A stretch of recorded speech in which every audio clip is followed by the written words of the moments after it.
There you go. Okay. So I think everybody's here that I know for certain was going to be here. So we're going to get started. I'm going to call the meeting to order. Before we move forward, there's one person who just joined and it says unknown. And so because this is an open public meeting, I need you to identify yourself. Hi, it's Pietro Lynn. I'm trying to figure out my camera so you can see me. Hi, Pietro. Thank you. Yeah. Okay, so with that, we will keep moving forward with our agenda. The first thing that I want to do, though, is remind you all of the meeting norms, and the meeting norms apply to everyone in the meeting, board members, community members, administrators. So I'm just going to read through those for you. The first one, keep the best interests of the school and children in mind while balancing the needs of the taxpayers. 2, make decisions based on clear information. 3, honor the board's decisions. 4, keep meetings short and on time. 5, stick to the agenda. 6, keep remarks short and to the point. 7, everyone gets a chance to talk before people take a second turn. And the last one, respect others and their ideas. I'd also like to remind people who are joining us who are new to the school board meeting format that we allow public comment. If you'd like to comment on something that's on the agenda, then you may do so during that agenda item. If there's something that you'd like to comment on, then you should do that during comments, the part of the agenda that says public comment or student voice if you're a student. Everyone is given 2 minutes during that particular whatever agenda item that you'd like to speak on to give your statements. And I would just ask that you please sign up using the chat with your name, the town or the city that you live in, and the agenda item that you'd like to speak to. And that will just help keep things moving along. Okay. So with that, I would look for a motion to approve the agenda.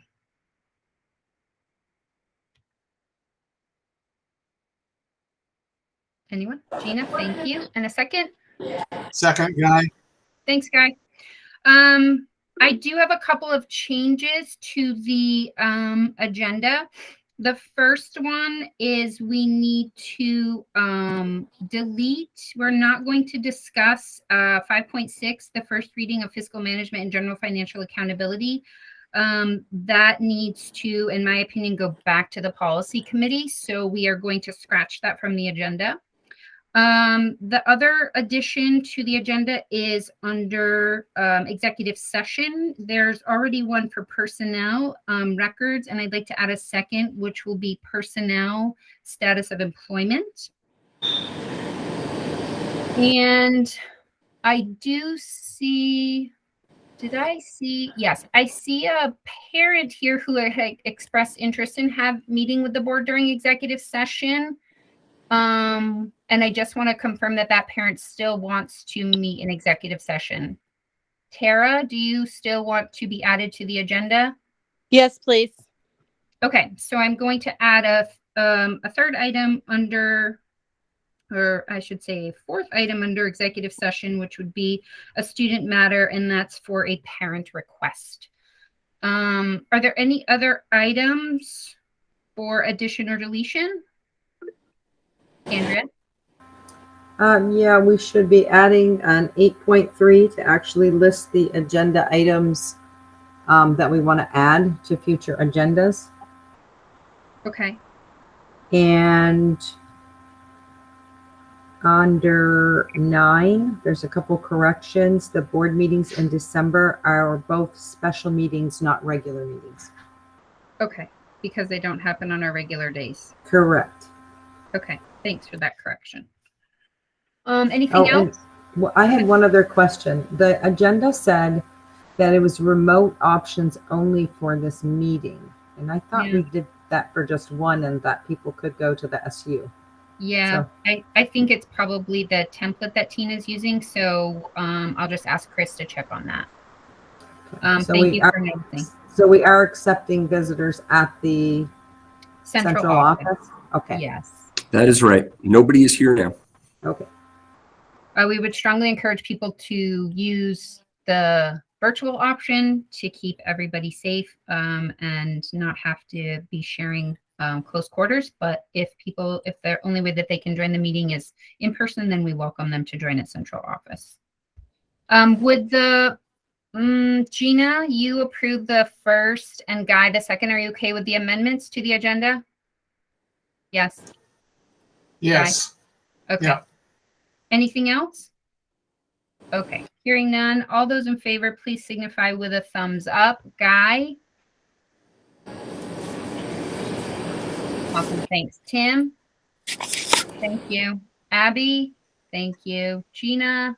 Yes. Renee? Yes. Chris Parker? Yes. Okay. The agenda is approved and we will move on. And let me look at my Rachel would like to speak during public comment, and Marcy, it looks like she just wants to listen and get COVID updates. Okay, so Andrea, go ahead. I just had one other question, and we're deleting 5.6. It's listed as a first reading, but originally there was supposed to be a report to the board on what VSBA had to say on their policy. So are we not discussing that at all tonight? Well, I suppose we could keep it in and have a discussion on it, but we've already scratched it from the agenda. So I'm going to make a recommendation that we just send it back to the policy committee. Okay. I'll work with Chris Parker on that. Okay, so we are at public comment. And so Rachel, you have 2 minutes. You can go ahead anytime. Thanks. Good evening. I'm Rachel Van Vliet speaking tonight on behalf of the Barry Educators Association. In case you haven't noticed, life is really hard right now for everyone. Working in a school right now is really hard too. I'm here tonight to share some insight into what life is like for a school employee this year and to ask for your support. All employees are taking on more responsibilities and duties than ever. We're trying to meet the increased social, emotional, and behavioral needs of our students, scrambling to provide the instruction and content that was missed in the past year and a half, covering for staff who are out, and attempting to fill in for the vacant positions. For example, administrators start their day by figuring out if there will be enough staff to stay open for the day. They also assist in arrival and dismissal and fill in as subs.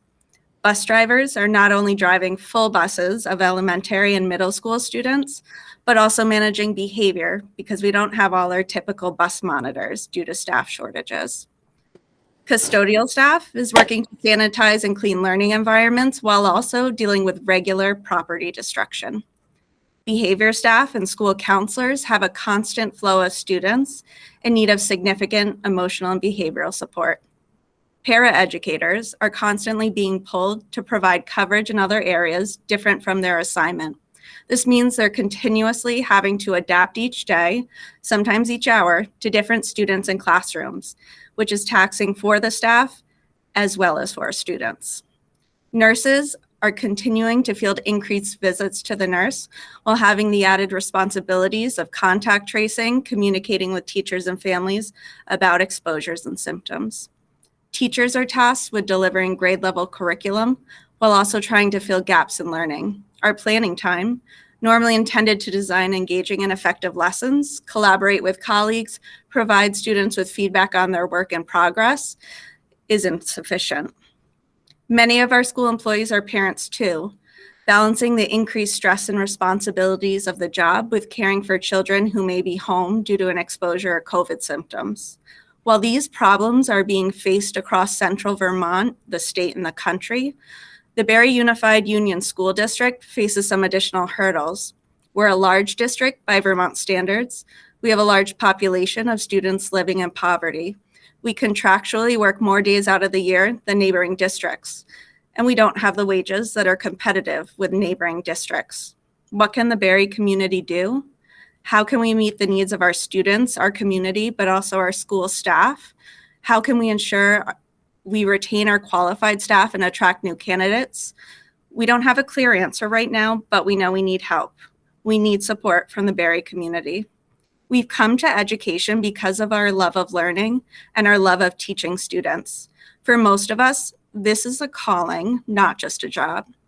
We want to continue to answer the call, but right now we are at capacity and know we can't sustain this. We want the best for our students, and we know that to give our best, we need a school staff that is adequately rested, prepared, and resilient enough to help the students who are sorely in need of help. Damage is being done right now, even if it isn't easy to see from the outside, if the schools are still at the least open. This community has a decision to make. Do we want to rise to meet the challenges presented, or do we want our schools to wither? Thank you. Thanks, Rachel. Seeing no one else for public comment, I'll move on to 3.2, which is student voice. And I'm not sure if there are any members of the student body who would like to speak, but if you missed it, this is an opportunity to speak now if you have something that you'd like to speak about that's not on the agenda for student voice. Okay, hearing none, I'm going to move on to the consent agenda. 4.1 is approving the meeting minutes, the consent agenda from October 28th. And I would look for a motion to approve those minutes. I move approval. Guy. Thanks, Guy. And a second? I'll second him. Thanks, Tim. Okay. Any questions, comments?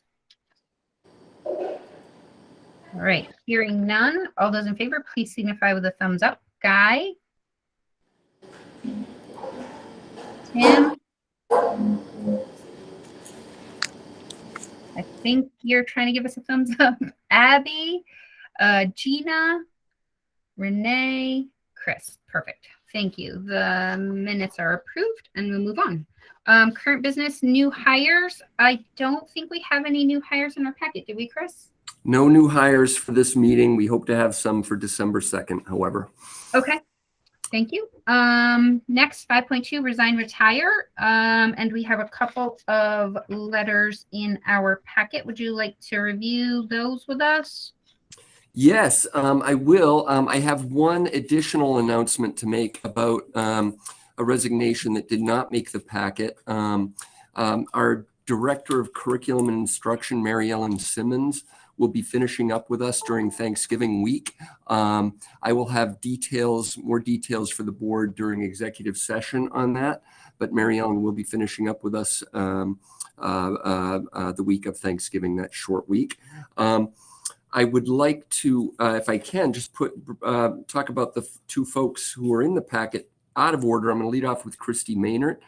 Christy has announced her resignation effective December 22. Christy is our elementary health teacher at Barry City. She's also our garden coordinator.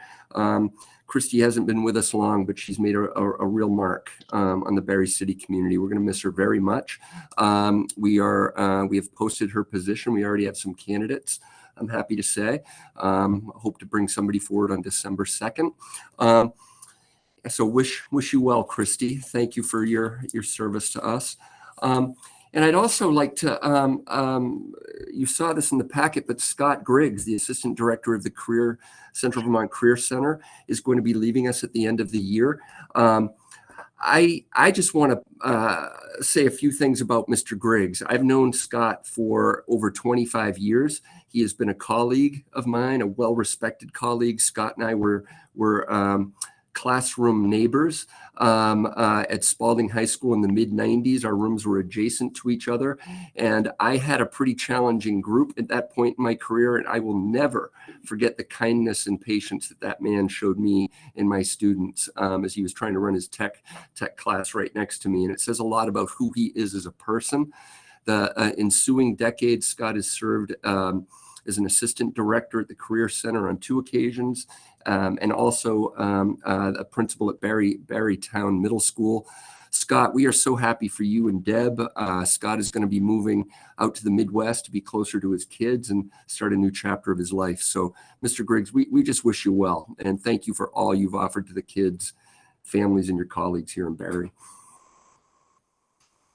Awesome. Thank you so much. Yep. And yes, thank you to all of the people who have serve the students and our community, and especially to our long-serving staff like Scott Griggs. We appreciate all of his work and dedication to our students.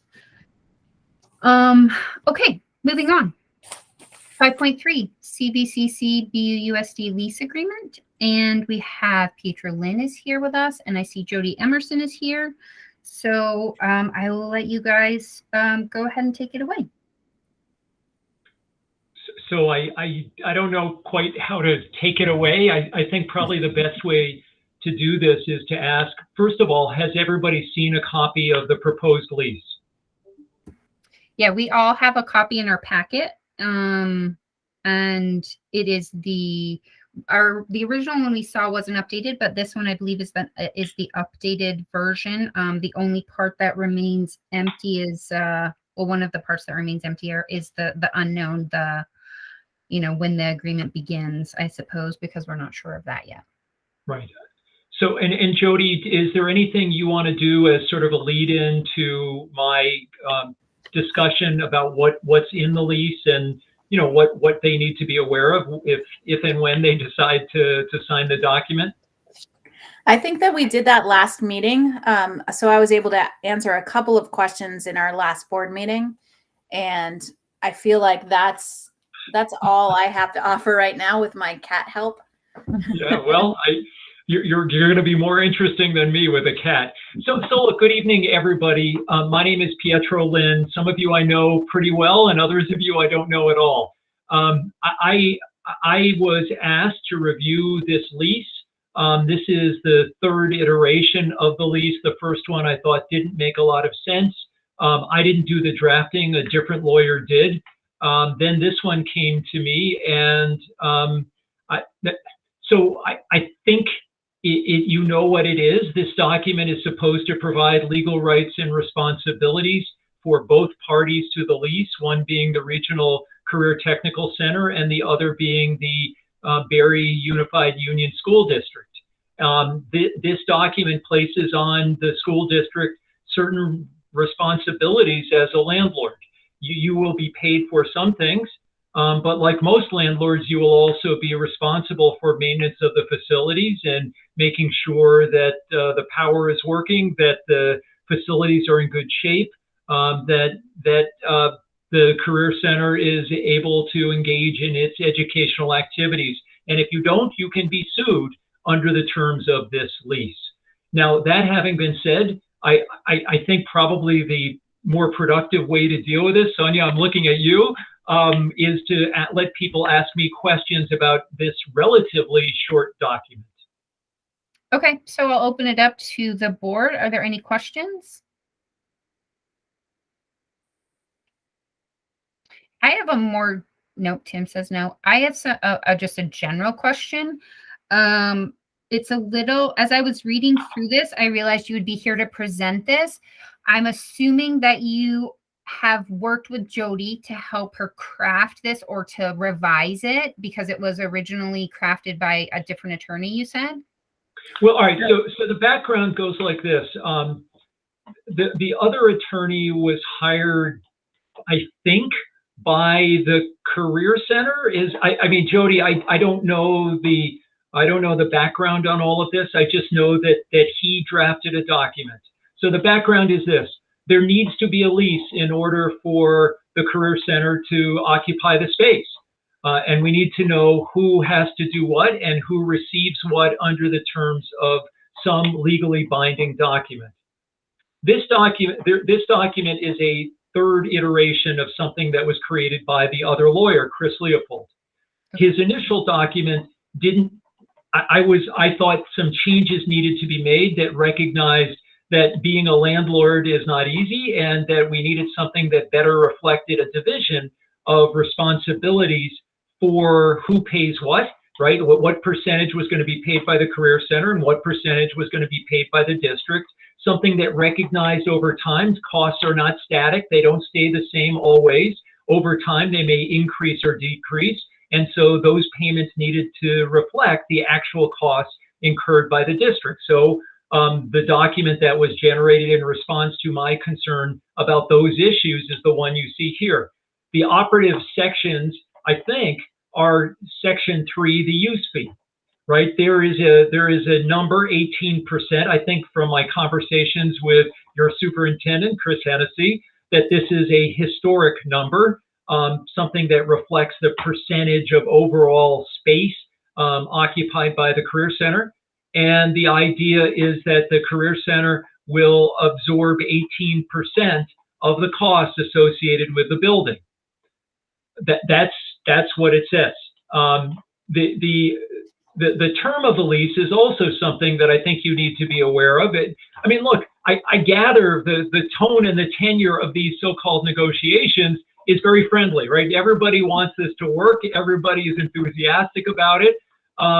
But remember, at the end of this process, if we have a regional technical career center, it's going to be a separate entity with a separate budget, and they would like you to bear more of it, and you would like them to bear more of the costs associated with the building. That's just the reality of it.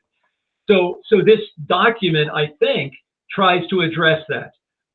It also, if you see, is something that is supposed to last for 3 years, with an option on the part of the Career Center, not you, to renew for another 2 years. So a maximum of 5 years, unless you both agree to terminate sooner. Okay. That's what the document contemplates. Sometimes landlords don't want to give a right for a 2-year extension, because they may want to renegotiate terms that may not be working for them, because there are things that have occurred over time that were unforeseen. One of the issues that I noticed as I looked through this, and Jody, please, this is all sort of stream of consciousness on my part. One of the things I noticed is that it didn't appear to me that there was anything contemplated for power costs, and I didn't know whether the Career Center was going to have its own power meter and pay its own bills when it came to power, or whether so that's not something that's clear here, and maybe in the future it ought to be clearer, unless you're going to have your own power meter and everything else, in which case you don't have to have it in the lease. So that's what the document does. Yeah, I think that's very accurate. It's interesting because we had to hire a separate lawyer from the Berry lawyer to develop the lease, because we would now be on separate sides of that lease. And so that's why Pietro didn't work with me on it, and Chris Leopold worked with Penny and then myself on it. Okay. That's helpful. Gina, you have a question? I do, and I apologize if I missed backstory. But I made the assumption that this was a renewal of an existing lease, but now my impression is that this is a new agreement that's being signed. Shush, please. Does this only go into effect if the vote goes through for CVCC to become its own district? Yes. Okay. Yes. Thanks. So we're basically looking to approve a lease agreement that will go into effect once that vote is approved, but it won't happen if the vote isn't approved. And what would the date be? Would that be based on the first day of your transitional board? Like, when does it go into effect? When do you actually become a separate? It would go into effect July 1 of 2022 if it's approved at the March town meeting. There's still a few hoops before that happens. Okay. So the lease agreement would look like, it would say made this first day of July 2022. No, it doesn't matter what the day is that we make it goes into effect on July 1, 2022. I'm sorry. I'm having a moment here. Okay. Are there any other questions? No. Would anybody like to make a motion to approve the facilities use and related services agreement for CVCC and the BUUSD as presented?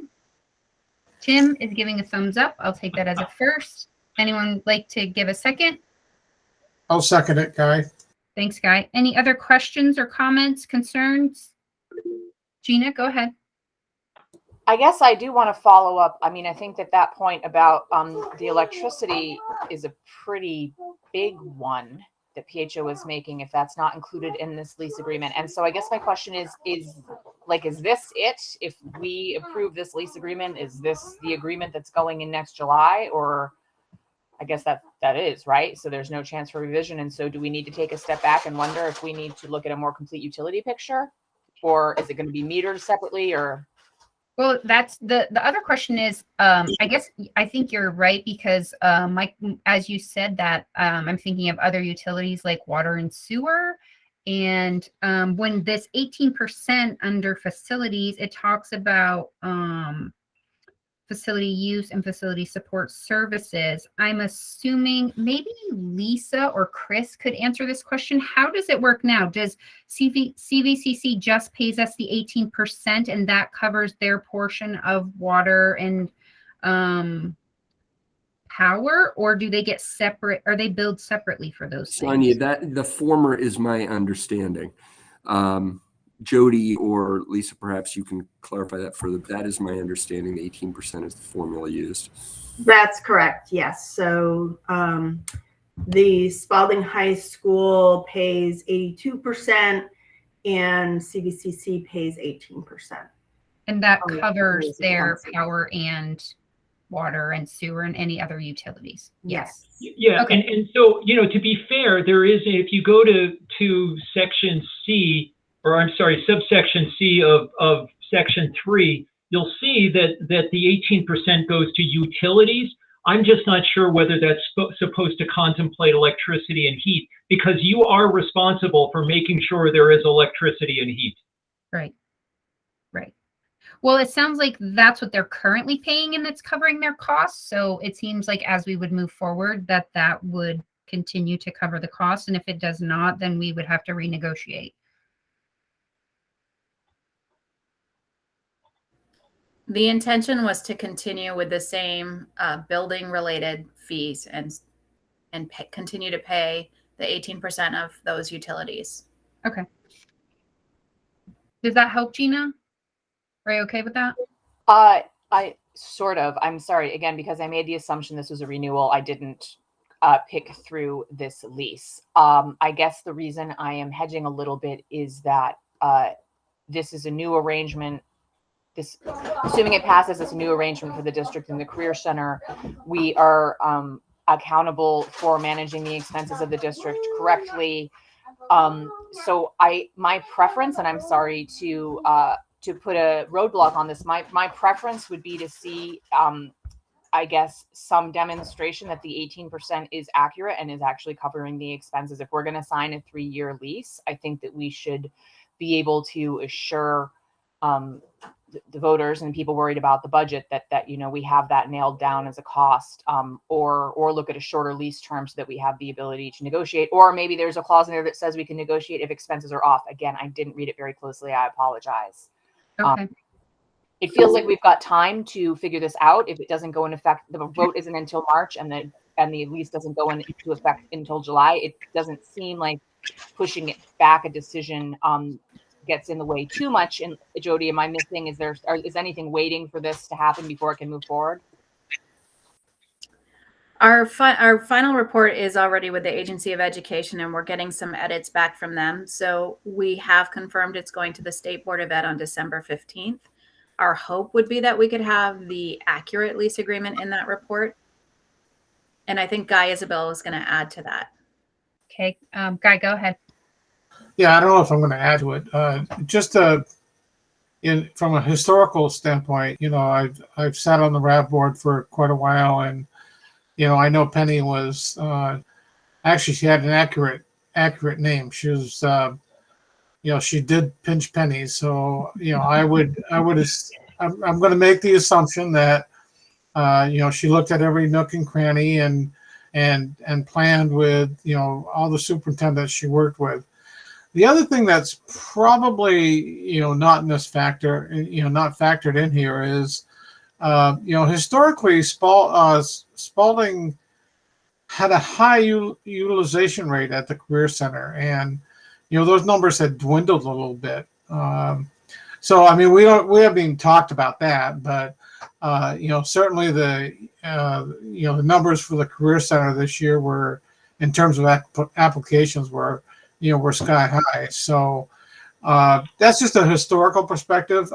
Gina, I appreciate your question, and I think if there's more that needs to be provided, and I think I guess I would defer to Lisa, because my guess is she probably was involved in some of these negotiations in terms of whether the 18% was the correct amount or not. So now I'll stop talking. Thanks, Guy. So how would you like to move forward?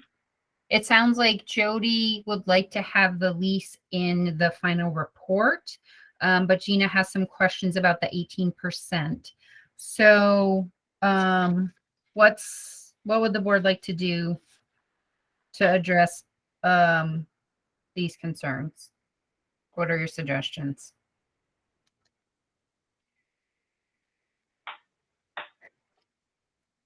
Is it unreasonable to? So I'm sorry. Again, I'm reading as we go. I'm looking now. I see what Pietro's saying. I mean, in terms of facility, we talk about common areas, parking, building maintenance, custodial, utilities, all utilities, trash removal, composting, and recycling. So Pietro, in your opinion, does all utilities encompass electric from a legal standpoint? I mean, electricity and heat. Heat is not something that's typically a utility, but look, I mean, if we all agree that all utilities includes that, then, we're fine. If there's some dispute in the future, I mean, I think that, look, the reality is, I think the purpose of this document is for the Career Center to cover 18% of the cost, the operating costs. And that includes electricity, air conditioning, heating, all of those things. I think that's the intention. If you're asking me, is it bulletproof on that? No. Like you calling all utilities heating is not a utility.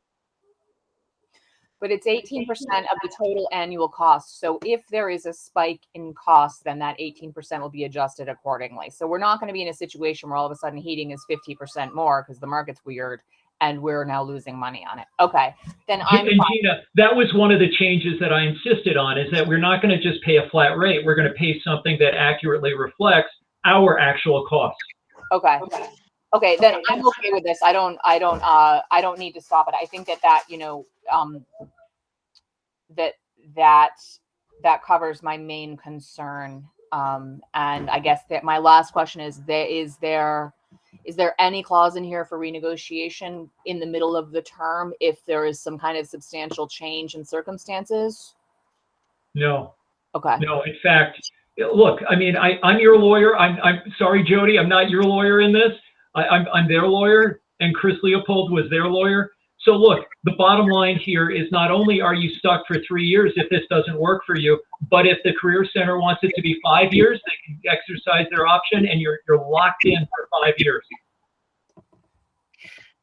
So I guess I feel like there's some risk associated with that. And I'm not a contract lawyer. I don't know enough to say what I would do in terms of next steps for mitigating that risk. But even if it's a matter of we hold off on a vote until the next meeting so that I can personally take a little more time to read the lease, and maybe Pietro, I can contact you directly with some questions once I do that. Again, I apologize, but I want to make sure we're doing our due diligence before we sign something like that. So Gina, here's my question though for you. If we are currently charging CVCC 18% and it is currently covering their costs, why would we want to change that? I don't know that we would want to change that. I just feel like there's a lot of uncertainty, especially in utility markets right now, for things like fuel and electricity. And I don't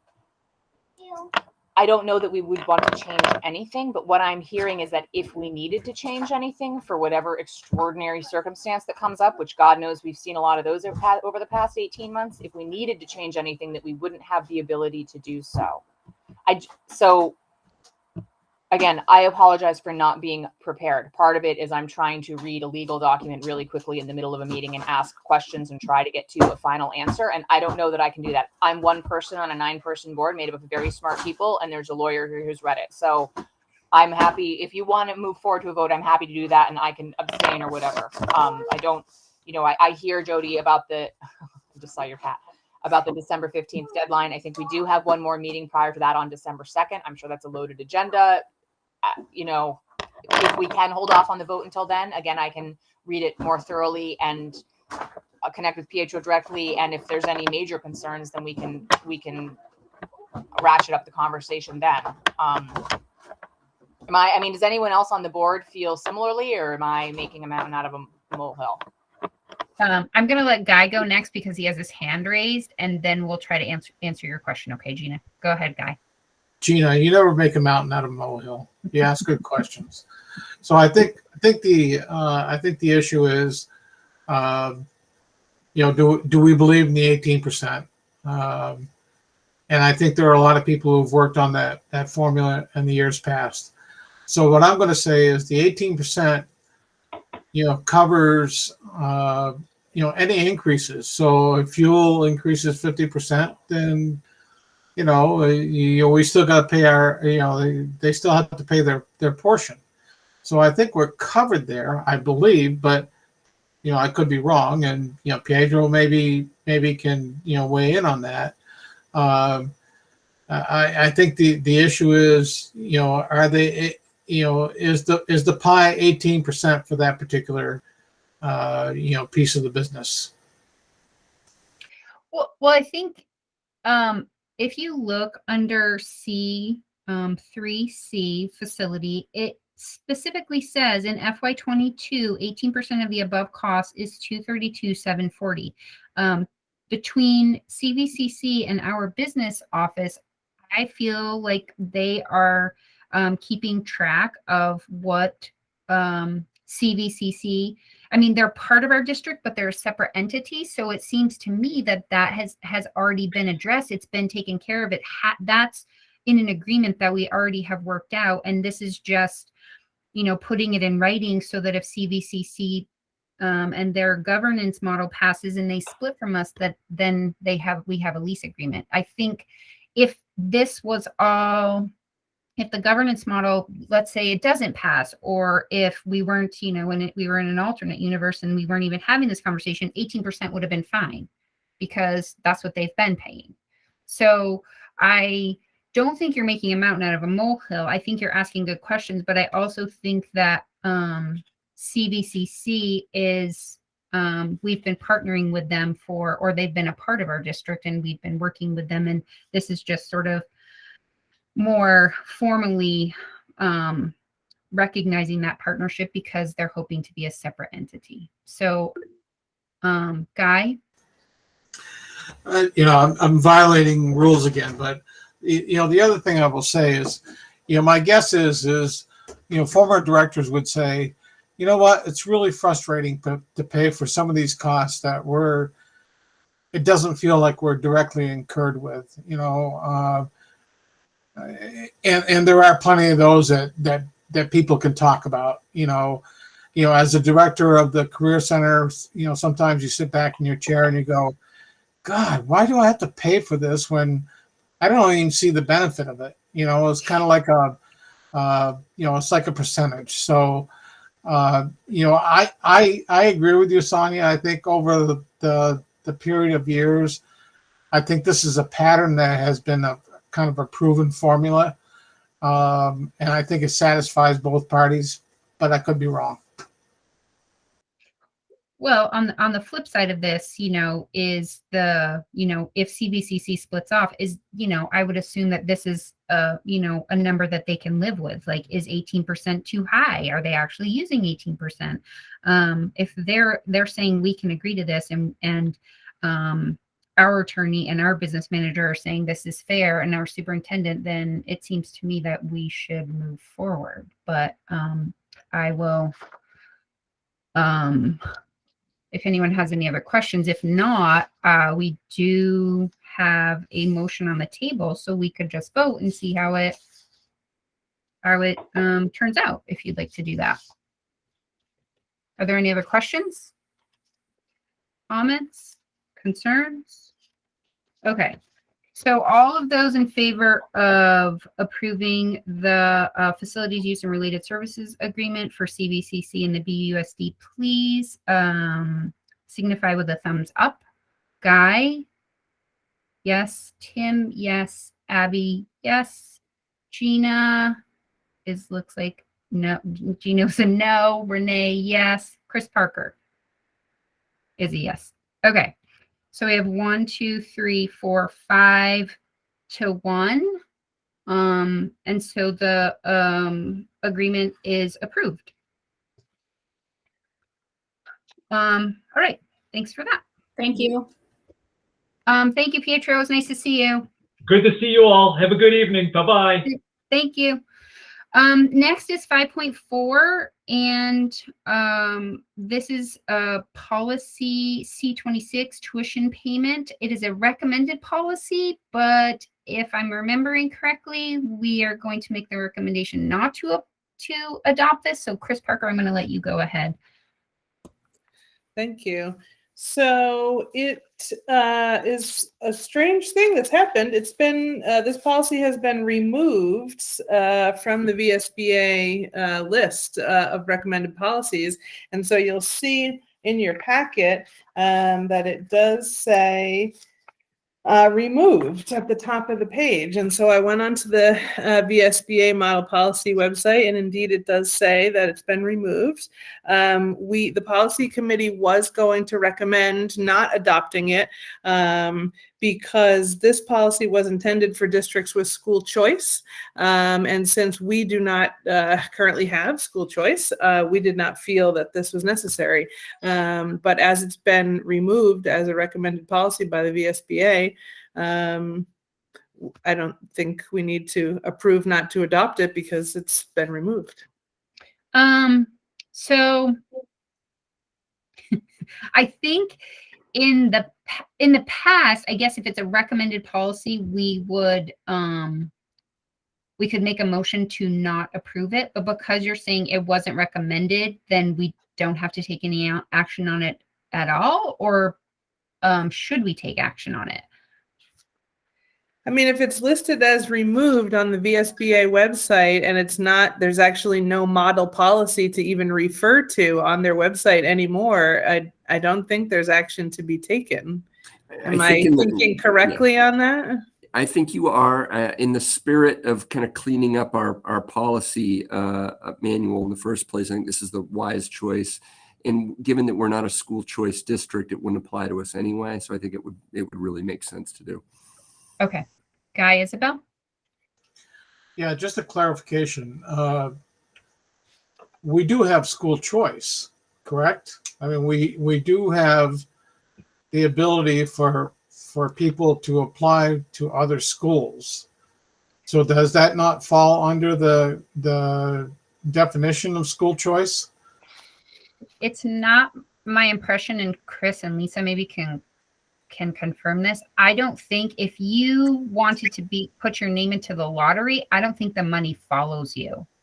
I think Correct. you could potentially be swapping with somebody and the money stays here in the district. Whereas I think what Chris Parker is referring to when she says school choice is if you have no high school in your district, then you have school choice and you can choose to go to U32 or Spalding or That's exactly it. so because we don't have school choice in the sense that we have a high school and our students can come, can go to our high school, there's really no tuition that we have to pay. Guy? Yeah, thanks for that clarification. That's why I've always voted against the choices that we have, because the money doesn't follow the kids. But end of conversation. Okay, thank you. So it sounds like we're going to just not make, and the policy committee is not going to, they were not making a recommendation to approve this policy anyway. And now that it's been removed, we're just going to move on to 5.5, right? Okay. Correct. All right. So 5.5 is the first reading of D3. responsible computer network and internet use. And Chris Parker, I will let you go ahead. Thank you. So we do currently have a policy D3. It is a VSBA required policy to have the D3 policy. However, what we currently have in place was one of the older policies that was adopted with the batch in 2019 at the time of the merger. And the VSBA has since come out with a different version, different D3, that really is a better policy with more current language and applicable situations to a more modern a school district with more modern technology and technological situations. So when the policy committee discussed this at the October meeting, Emmanuel was present and he talked to us about being in favor of adopting the new policy and why, for those reasons, it would being more current language and situations more applicable to the current world that we operate in. So he recommended to the policy committee that we take the newer version from the VSBA to the board for a first reading. So that's what we've done. Okay. So I would look for a motion to accept for the first reading the D3, the responsible computer network and internet use policy. Is there anybody who'd like to make that motion? So moved, Guy. Thanks, Guy. And anyone like to second? To do it. They on the flyers I'll that they second. drop off. They have Thanks, great. Tim. Okay. Any questions, comments? All right. Hearing none. And so to be clear, Chris Parker, this is going to replace our current D3, right? Yes, that's correct. Okay. Well, once it is adopted. Correct. After the second reading, yes. Yeah. Andrea? Right. There was talk at the policy committee, and I wasn't at that meeting, but I did the minutes afterwards, that after this was adopted, we would be rescinding our current policy, which you cannot do because it is D3. It's the same policy. This is actually, you're supposed to be saying that you are amending the existing policy. Okay. Because they use the same number. If we'd had a local code, then yes, we would have rescinded it after this was adopted. Okay. And Well, just for one comment I have about that, however, is the titles are different. So the current policy in place is called, which is D3, is called Acceptable Use of Electronic Resources and the Internet Policy. And the VSBA D3, that is the newer policy, is Responsible Computer Network and Internet Use. So it is very, very different. right, but it goes by the codes. So it's a D3. So if you adopted this and then turned around and said, we're deleting D3, rescinding it, you'd be rescinding the policy you just adopted. So what we will do is we will You just don't have to do anything. If you once you have the second and final reading of this policy, there is nothing else that you have to do. it will replace the current. It just replaces it. It's the same as you're amending an existing policy. So even you though change, it's changing the name too. That's where Yeah. I think Chris Parker is. yeah, no, it's you're changing D3 and you want a new title and you want new wording. And the only thing that we might want to start watching, I know this one's totally different. So it would be probably a very complicated edited version, because the protocol for when a policy is being amended and being presented to the board, you show the changes. So you have the existing policy, you put a line through everything that you are proposing to delete, you underline everything you are proposing to add. And this way, when someone looks at it, they know exactly what we're doing now, what you're trying to remove, and what you're trying to add, instead of trying to compare two different policies. So I'm going to recommend that we do that for the second reading, and we can just include the current D3 with what we are going to replace it with at our second reading. Okay. So, Yes, so thank Sonia, you. I'm more than happy to add the word amend to my motion. Okay. Okay. And who seconded? Tim? Was it Tim? I think so. Tim, are you okay with that change? Hey, Tim. So what exactly are you changing there, Guy? I'm Yes, welcome. I'm okay with I'm that happy to change. reach Sorry. out to the Guy wanted to amend the current D3 as part of his motion, The first reading of the amended version. or to amend the. So you're approving a first reading of an actual policy. So you don't have to say that you're amending it. Okay. Okay. All right. Okay. You're approving a first reading. We are having a hard time tonight. Okay. So, are there any questions about the actual policy itself? Hearing none. All those in favor, please signify with a thumbs up. Guy? Yes. Tim? Yes. Abby? Yes. Gina? Yes. Renee? Yes. Chris Parker? Yes. Okay, perfect. So for the next reading, the second reading, we will ask Tina to include the other D3. And I know that Andrea's suggesting that we strike through everything, but that seems like a lot of work. And so we can just say this will be replaced with because that seems silly. Okay. 5.6, we have, I know it looks like Josh Howard had asked to speak under 5.6, and Josh, we've removed that, deleted it from the agenda as it needs to go back to policy committee. It was changed, and so that has been removed from the agenda and is not going to be discussed at this time. So moving on to 5.7 is the financial management questionnaire. And this is in your packet, and Lisa brings this to us every year. Lisa, would you like to give us any background on this? Sure. Thanks. This is a document that was developed by the state auditor's office. So all the questions are really looking at, I consider this more like a self-assessment of your internal controls. And it is based on statute. We're supposed to provide this to the board, I think, before December of every year. So I complete this every year, share it with you. Oftentimes we have some discussion. I did note on the last page, the fourth question up, they should be numbered. I think next time I'll number them. Good idea.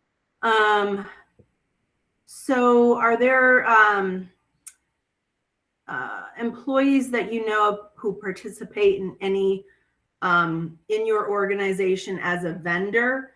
And so the PE teacher, and that really means, do they have another business? Like, are they, a athletic trainer on the side or something? And that teacher has left the district, so it's really only the CVCC DM teacher who has their own business, and also, relative to what they actually do as a teacher. And in the interest of full disclosure, I also own a business, and we also sometimes buy things from my business, and I do not sign the warrants for those. So I am technically an employee and a board member. So just in the interest of full disclosure there. Andrea. And I believe I am too, Lisa. Didn't we discuss this a while ago? There was a question because I'm an employee of the district, but I'm also the scribe, but I'm an independent contractor for that. Yeah. Okay. I think as long as the whole point of this, Lisa, is that we recognize that those That we're aware of, right? Yes, absolutely. And that there's no conflict of interest. Right. Okay. So I would look for a motion to approve the financial management questionnaire.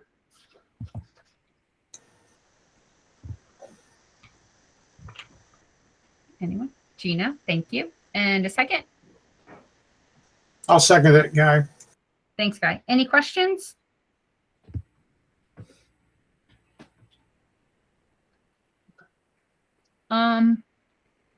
I mean, it always looks very good, and I appreciate, Lisa, that you do this because it helps us to understand where the checks and balances are. So I appreciate that.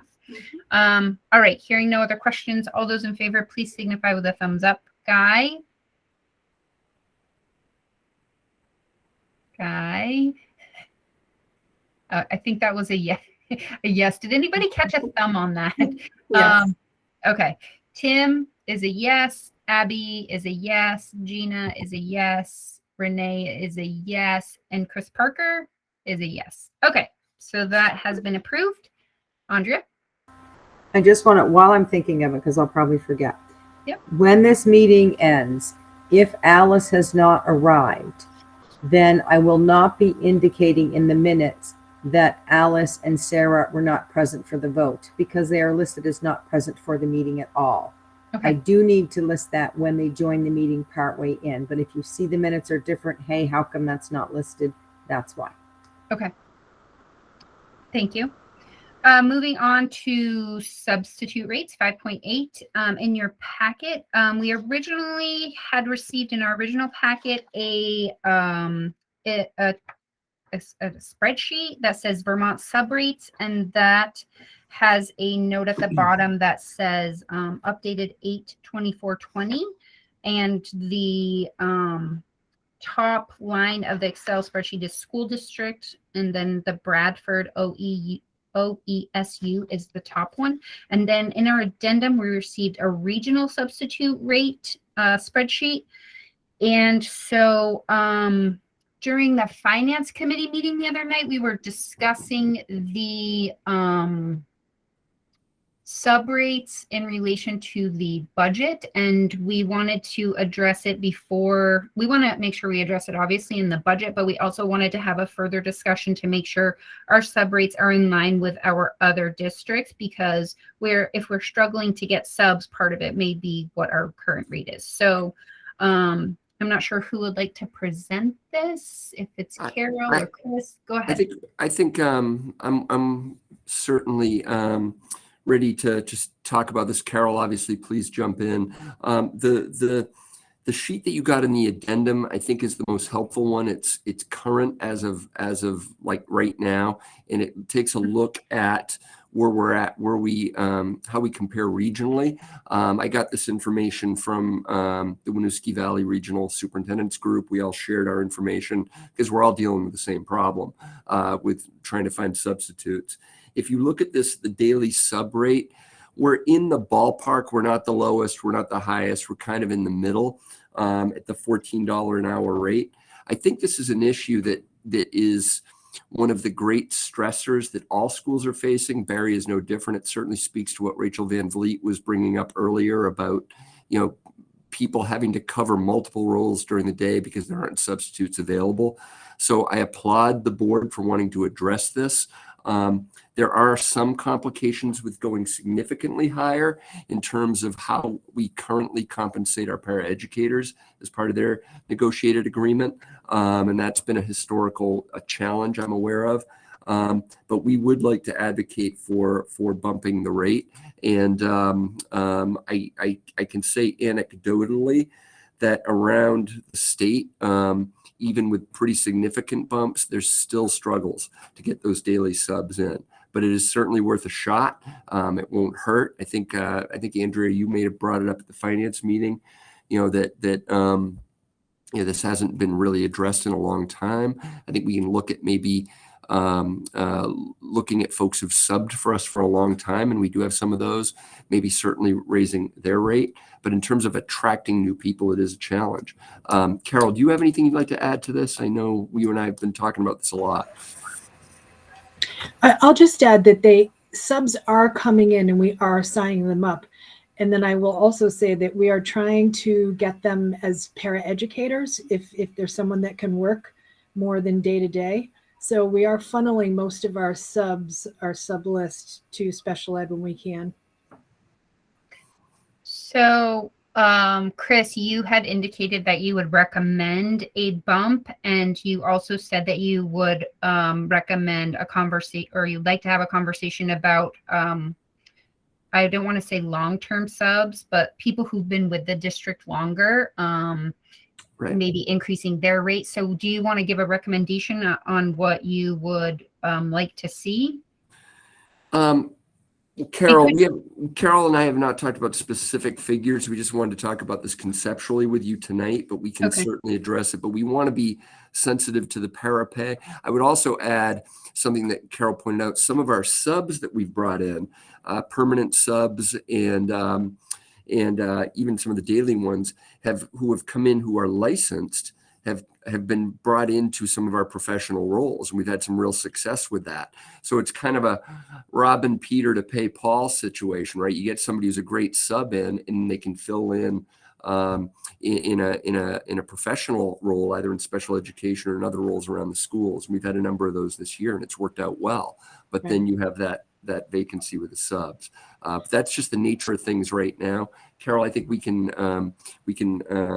talk about these figures and proceed. Right. Here, And then another thing to note is that we're trying to find licensed permanent subs. So we did give them a premium rate just for this year. We moved it. It currently is $15 to $18. We moved the rate to $25 for anybody that holds an endorsement that's licensed in the state of Vermont. can I ask a question? Why do we do it by the hour, whereas others do it by the day? Could you explain that?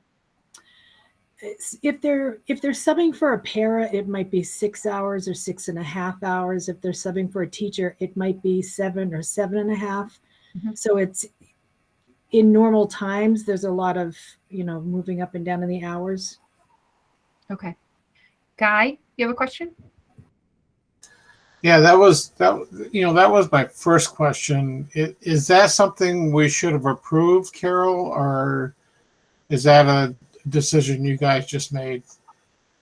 Because the reason I ask is because I read it somewhere, and I can't remember where. It might have been 7 Days or an article I was reading, and I go, I don't remember talking about that. I know it's a huge issue. It's a huge issue everywhere. So that's my first question, and I have a follow-up question to that. The permanent sub rates or the premium pay? Whatever the $25 an hour was. Well, I think we haven't talked about subs specifically, but I think we've talked about just general overall rates, like the nurses that we raised also. So I don't think we've talked about subs specifically. Okay. No. All right.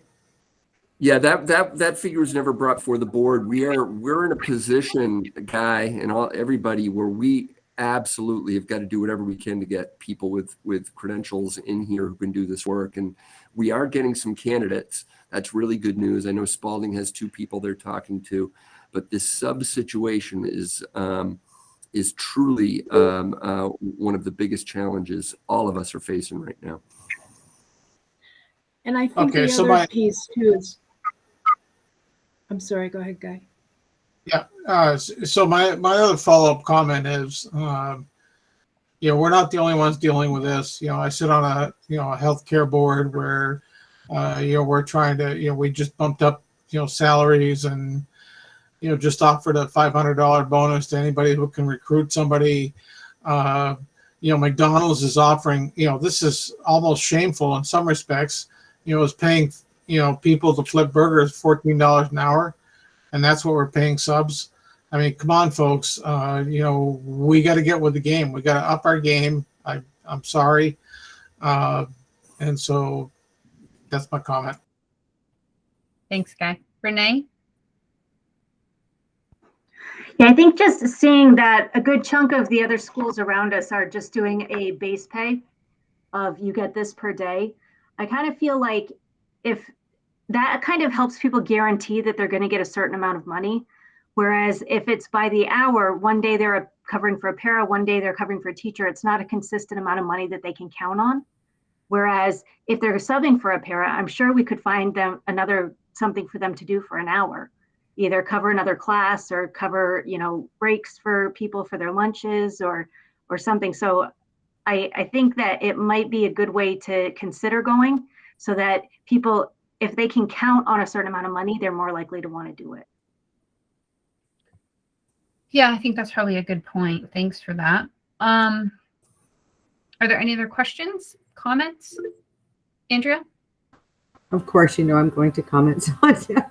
It wasn't the full board before, so I will comment tonight. The last time that substitutes received an increase was 5 years ago. The time before that, it was over a decade. For some reason that I don't know why, every year, every employee of the district receives an increase except for substitutes. And though we say we value our substitutes, what I've seen is when it comes to their pay, we say, no, we don't. We want to keep you as low as we possibly can, and we will not give a raise until we hit absolute rock bottom. And subs are feeling that. They know what's going on. And that there's never been any, additional payment for, you have subs who've been there, 10, 20 years.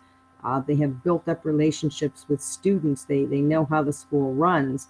I do believe that there should be, a higher rate for that. Just they are valuable.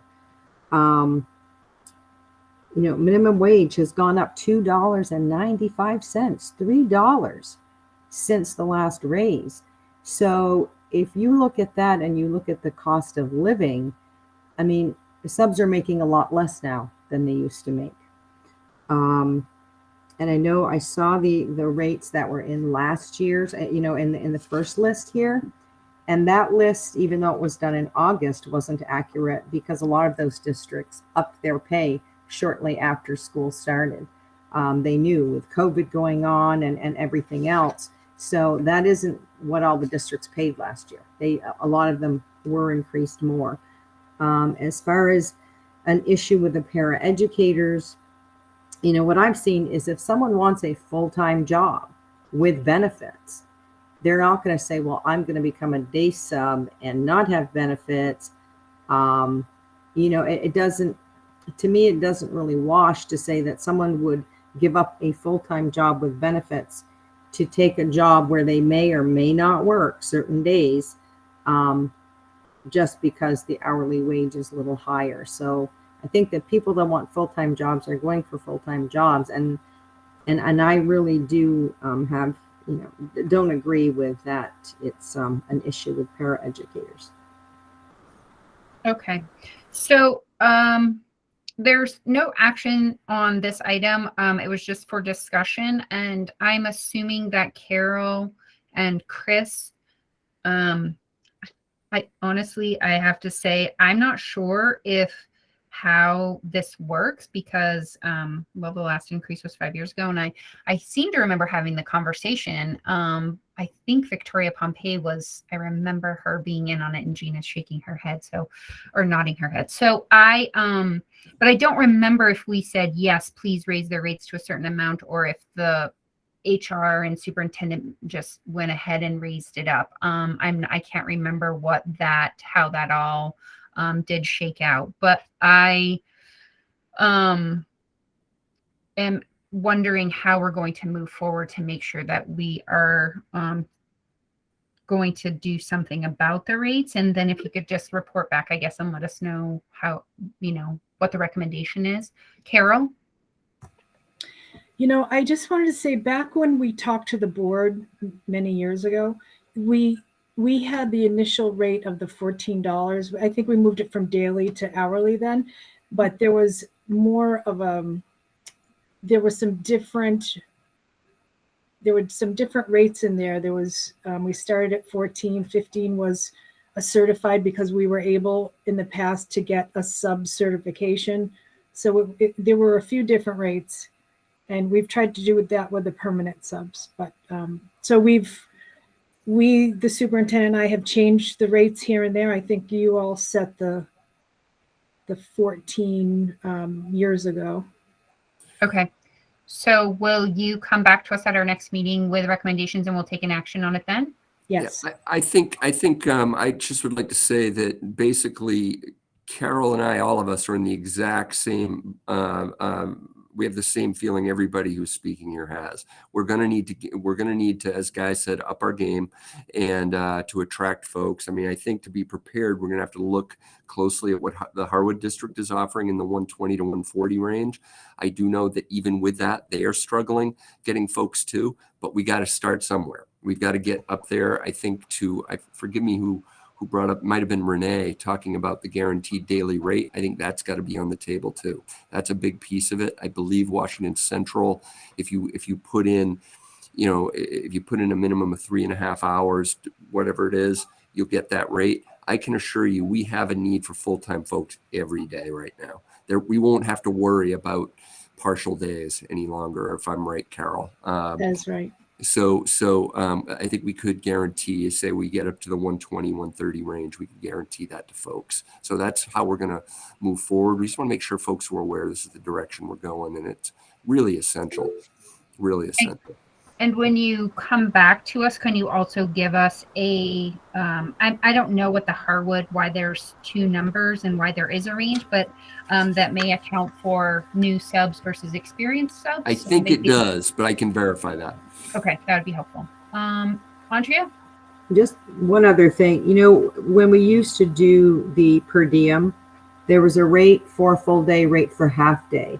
And I can tell you that if you do switch back to per diem, you are going to save a mountain of paperwork on behalf of your sub coordinators, your payroll personnel, because right now it is, there's a lot of paperwork that everybody has to go through and approve, and you'd actually have savings with that. Okay, I'm not sure what that all means, but I'll let those guys figure that out. Chris Parker. Yeah, I wonder when we do decide about exactly the amount that we're going to change it to, I wonder if it would be helpful to know, like, oh, if we changed it to $130 versus $140 a day, this would be the impact financially in a year for the district. Because if depending on how many sub days we have and that sort of thing, because if the difference isn't that big, I'd rather go for a bigger amount and be very attractive to people who are trying to look for sub jobs if we're needing that much help. So I wonder if we could have that information to make a decision about what amount to land on would feel okay to folks. So you're basically asking for if we bump the rate up to 125 a day, what does that look like? What's our bottom line? What are we projecting we would spend versus 140? Yeah. Or if we did a mix of 125 and 140, what would it look like if you said, half? What's sort of the overall impact in a year? If it's not that much, then maybe we say, let's go with the higher rate to be very attractive to folks who are looking for sub work. Okay. Looks like Carol's writing a note, so I think she'll work on that for us. I also think that obviously there's a bigger impact, which is if we have subs to call on and we have experienced subs who know what they're doing and know our students and know our schools and know the other staff, then that's even better for us and for our students, because then there's, it takes the weight off the teachers who are out, the other teachers who are there, the paras. It just seems like it would be a big weight off of people's shoulders if we could get this figured out. Now, maybe it's not going to fix everything because there may still be some issues, but it won't hurt though. Exactly. It's not going to hurt. So we will revisit this subject and we'll make it an action item for our next meeting on the 2nd. All right. Thanks, everybody. Next is 5.9, the FY23 budget draft 1. And Sarah's not here, and as our head of finance committee, but Lisa gave a presentation. Did Lisa? No, Chris gave a presentation the other day at the finance committee for our for the first draft. And I know that Josh Howard would like to speak on this, but I'm going to let him speak after we do, if Lisa wants to give us a rundown of it first, and then I will give Josh Howard a chance to speak. So go ahead, Lisa. Okay. So yes, thank you, Chris, for facilitating that finance meeting that I wasn't able to attend. And I know there were some questions. So between Sarah and Chris, I think I might be able to answer some of those questions tonight if people are interested in me answering those. I also wanted to let you know that draft 2, we are in the works. I've had some meetings with administrators, so we will bring draft 2 on December 7th to the finance. I can let you know that at that point, we hopefully will have some December 1 information, and that's the equalized pupils, some revenue information, as well as the tax commissioner's announced yield. So I know people were feeling like they might not have gotten as much information as they wanted in draft 1, but you know, when you look at our schedule, that is what in November we're able to provide, is really just a draft 1 expense budget, because we don't really have all that other information. So in terms of increases, so I think everybody was, you know, a little surprised at the draft 1 increase, and that may change slightly as we look at draft 2 and some of the things that we are learning. But it is a $589,000 increase. And of course, we know that the increase in salary, wages, and benefits is more than that. So keep in mind, we've had a lot of transition over the last year and a half. When we developed FY22 budget, it was a year and a half ago. So there has been a lot of transition. And when you look at the difference between on the salary schedule for teachers, a new teacher and a teacher that's paid at the highest end of the salary scale, that's about $30,000 difference. So we're looking at what we call breakage in terms of salaries. We also have savings in wages. And in addition, I'm getting a little bit better as we, you know, the statewide insurance, the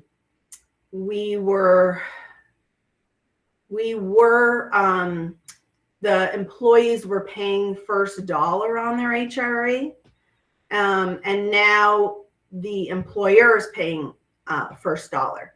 So I increased our HRA utilization to 80%, but realized after FY21 that maybe we could bring that down a bit.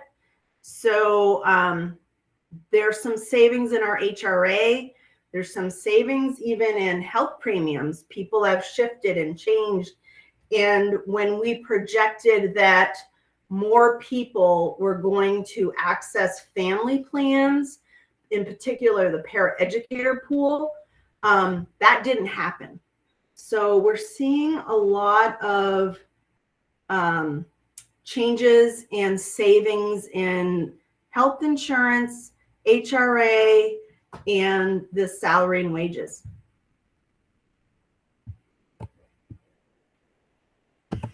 Awesome. Thanks, Lisa. Okay, so Josh Howard, if you'd like to go ahead for 2 minutes. Thank you. So $580,000 increase for next budget when we just had a $3 million surplus, looking at a couple $100,000 so far for surplus this year.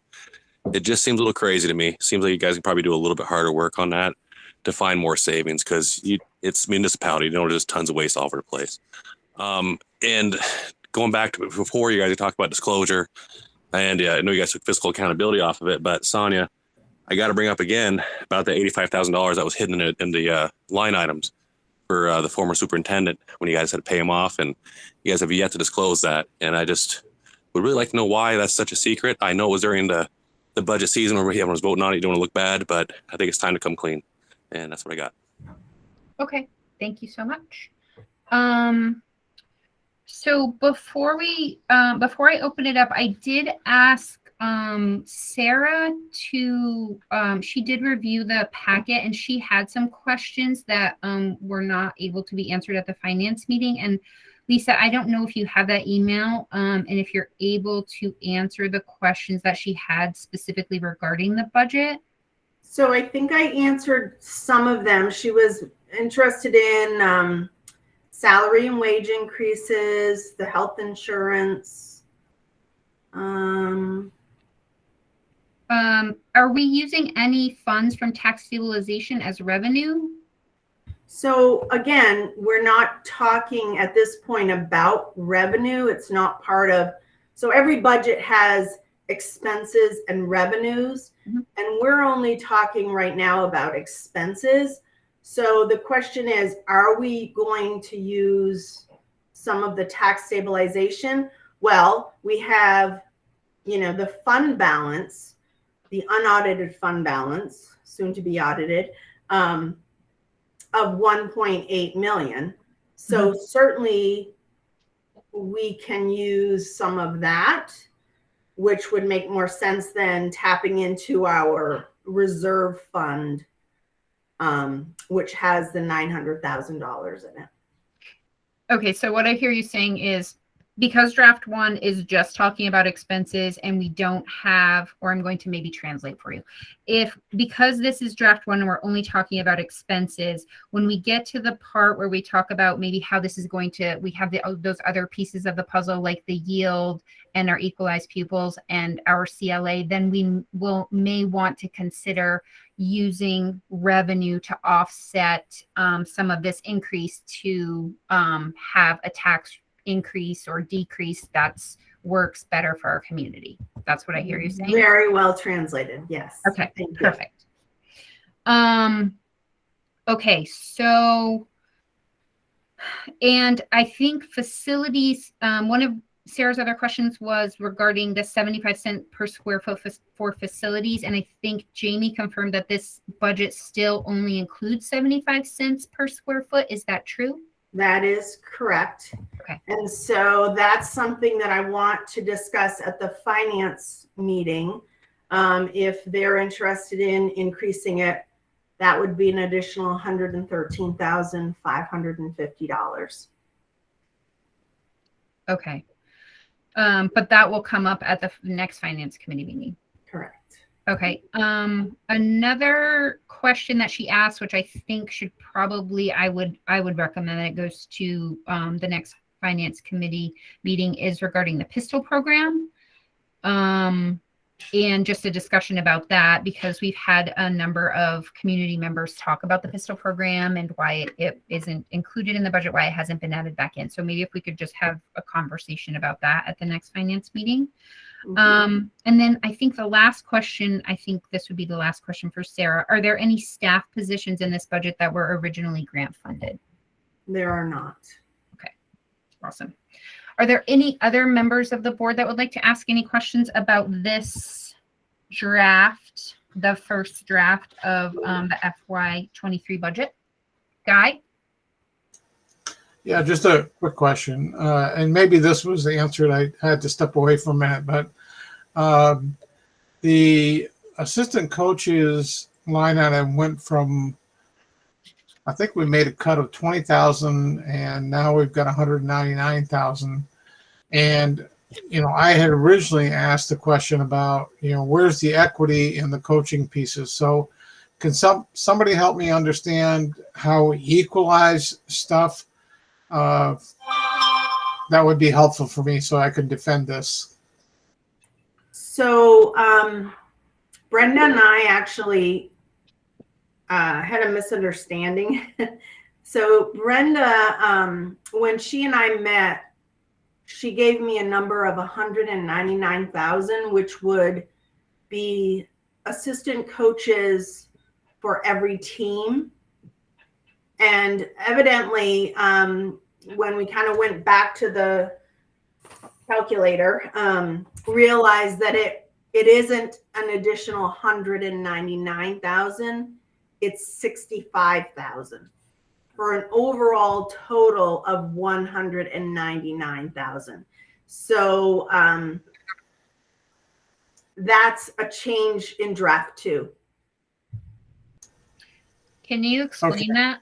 I don't understand. Sorry. If you understand that guy, I still don't. I mean, the other question I would have is, because I think I guess the detailed question is, I know our coaches are paid based on, if I remember correctly, base rate. Yeah, but isn't it tied to teacher salaries? Yeah, the teacher's base rate. Okay. So would that base rate? Would the assistant coaches also be tied to that base rate? Is that how it would work? That's a good question. I believe so, and I think. By the way, I feel like I've cut Chris Parker. She raised her hand, so why don't we let her? But I'm going to try to answer guys in a second. I'll raise my hand. Okay, but thank you. My comment is not about coaches, about the one other question on this document. So you can go first if yours is about coaches. Thank you. One of the things, if we look at the Appendix B document that we're trying to do, and where some of these issues came up, is we're trying to be consistent and fair in how folks are compensated, whether they be assistant coaches or for any of these stipends. And if I'm correct, Lisa, the 199 figure was for all coaches total, correct? And the correct. 65, yes. To include head coaches. So the 65 addition would be to bring all the assistant coaches in to be paid fairly. So we have put together, we're in the works to put together a formula based on that base pay rate, but also based around time committed to the position itself. So again, trying to be as fair as we can be about this and equitable. So it's been a lot of work and it's still in progress, but that's the estimate that right now we're looking at that will be brought forward with draft 2, which is obviously a big improvement to the original 199. Okay, so it's only, we already had 130,000 for coaches. Is that what you're saying? Yes. Okay. Yeah. And so an additional 65 is for assistant coaches Correct. for all sports. As opposed to the misleading where I said in addition it would be 199,000. Okay. It's only 65,000, so Gotcha. It's not right. And I guess my other question, not to beat the dead horse, assuming that some sports require more assistants, like football, like hockey, they already have they have multiple assistant coaches. Does this only allow for one paid assistant coach, or is it depending on the sport? How does that work? I think Brenda would be the one to be able to. It depends on the sport. Okay. It depends on the sport, and we will, for draft 2, have more details about that, where that 65 is coming from. Okay, that would be great. Okay, Chris. Oh, Guy, you're gonna have to hold on a second. Chris Parker, you had your hand raised. Go ahead. Thank you. On the third page, the top where it has the bullets, the second to last bullet that says development underway for a formal process to integrate ESSER-funded staff into local budget through attrition over the next 2 years. Can you say a little bit about what that means? So Chris and Carol and I are working on a plan so that in the spring, when we have, people retiring, resignations, a way for us to absorb some of these positions that we have as interventionists and bring them into the budget so that, in over the next 2 years.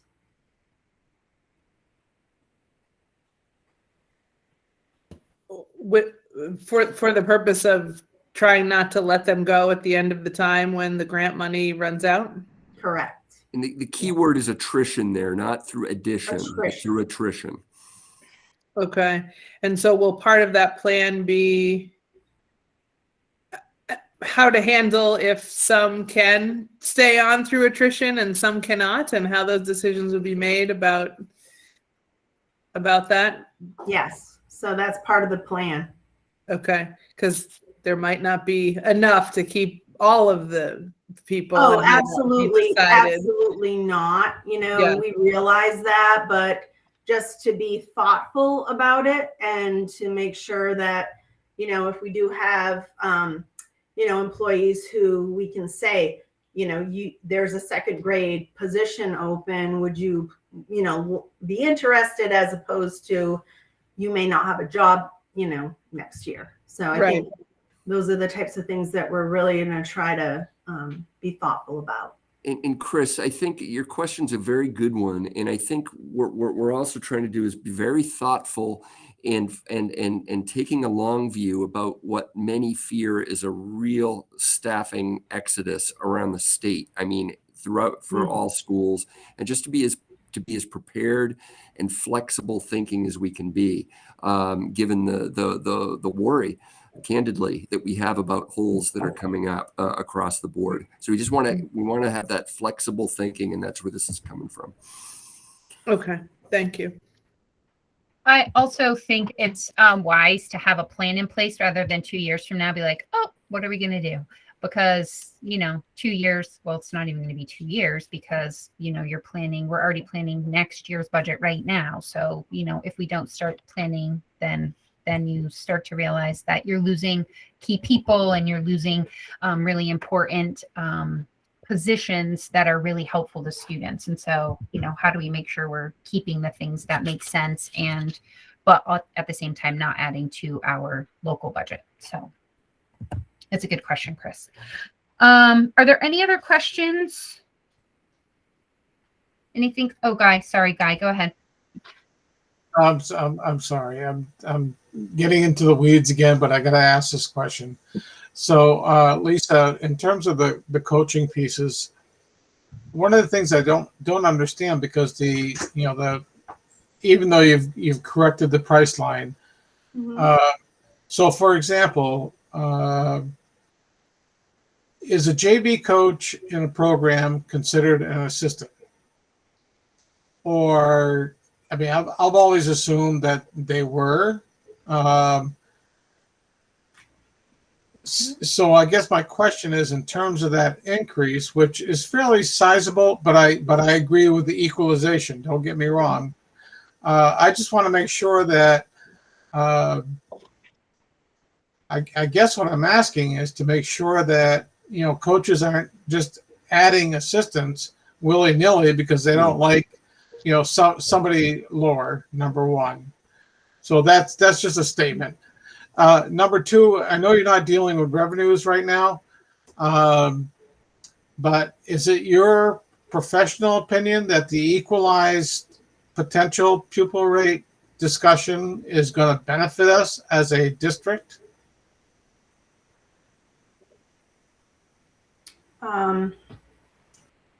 So is this about the weighting of the equalized pupil? Yeah. I don't think I used the right term. Yeah, the weighting of it. Yeah. Yes, I think it would, because of the the level of free and reduced population at Berry City and Spalding, I think it definitely would help us. So that does, at what point does your revenue picture kick in? Because you're going to be at draft 2 in December, correct? Right. So, but the weighting, if you're referring to the study that's happening now, but it hasn't gone into effect. So we're still using the same equalized pupil weights that we have in the past. So I'm going to chime in. There's a task force that's working on that right now for the legislature, and they're going to present something to the legislature guy about whether the weighting study should be implemented and how it should be implemented. But I don't expect that that's going to go into effect for FY23, just because they may discuss it for the entire session and it may not be voted on until, you know, May of 22. So I'm guessing it's not going to be the FY23 budget that it will impact. Yeah, I wouldn't think so either. And then, Guy, to answer your question, I pulled out my teacher contract, and the in the back there's an appendix B, and it's co-curricular compensation, and the athletics have different categories, and then it says all assistant JV coaches will be compensated one category lower than varsity coaches. So it does look like assistant coaches are maybe the same as JV coaches, depending on what sport they are coaching. And that's part of the agreement, the contract with teachers. So hopefully that answered your question. Are there any other questions? Okay. So thank you so much, Lisa, for that. We look forward to draft 2, and I really, of course, look forward to a, you know, all of those other pieces of the puzzle to fall into place, because that's really where we start to get down to the nitty gritty of what's going to happen and how it's going to impact our community members. So thank you for that. And we will move on to committee structure 510. So I've taken the motion that was made and the discussion that we had, and I've typed up the guidelines. They're in your packet. That's the top part of the piece of paper, and this is what we voted on. And I threw in for the third part about open seats, I said 2 weeks. It wasn't a part of the original motion, but I'm just wondering if the board is okay with it being open for 2 weeks to give everybody time to apply and send a letter of interest. And then as I was creating or typing up these guidelines, I came up with a few questions. So I'm hoping that we can discuss and finalize this, so then we can have some really, we can have the guidelines in place and we can start moving forward. So the questions that I'm looking to answer: can a community member serve on multiple committees? Can a community member serve multiple terms by applying each year to serve on a committee? And should there be a limit? Should we, and I don't have answers to any of these questions, I'm just throwing it out there because they're sort of questions that came up. Should we add that interested community members would need to be interviewed by the board? Say we have a flood of people who want to be on finance committee and we are accepting one Berry Town and one Berry City. Should we have them come in and interview us, or we interview them and they interview us? Should they participate on the, be interviewed by the committee? I'm not sure. Should there be guidelines regarding expectation of participation, or the appointment will be revoked and a new community member appointed?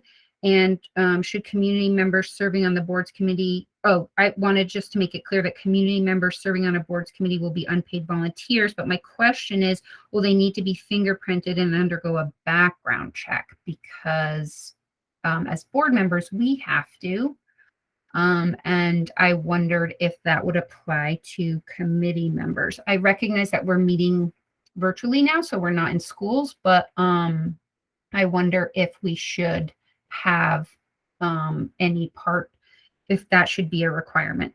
And I did go and look at our policy, but our policy was pretty specific about, I think, working with students maybe. So I just wanted to make sure, I'm just throwing it out there. So does anybody have any thoughts? Does anybody want to give any feedback about those questions? I know Sarah did give her feedback about them. So if it starts to fall in line with what everybody else is saying, I think we can move forward. So anybody want to go first?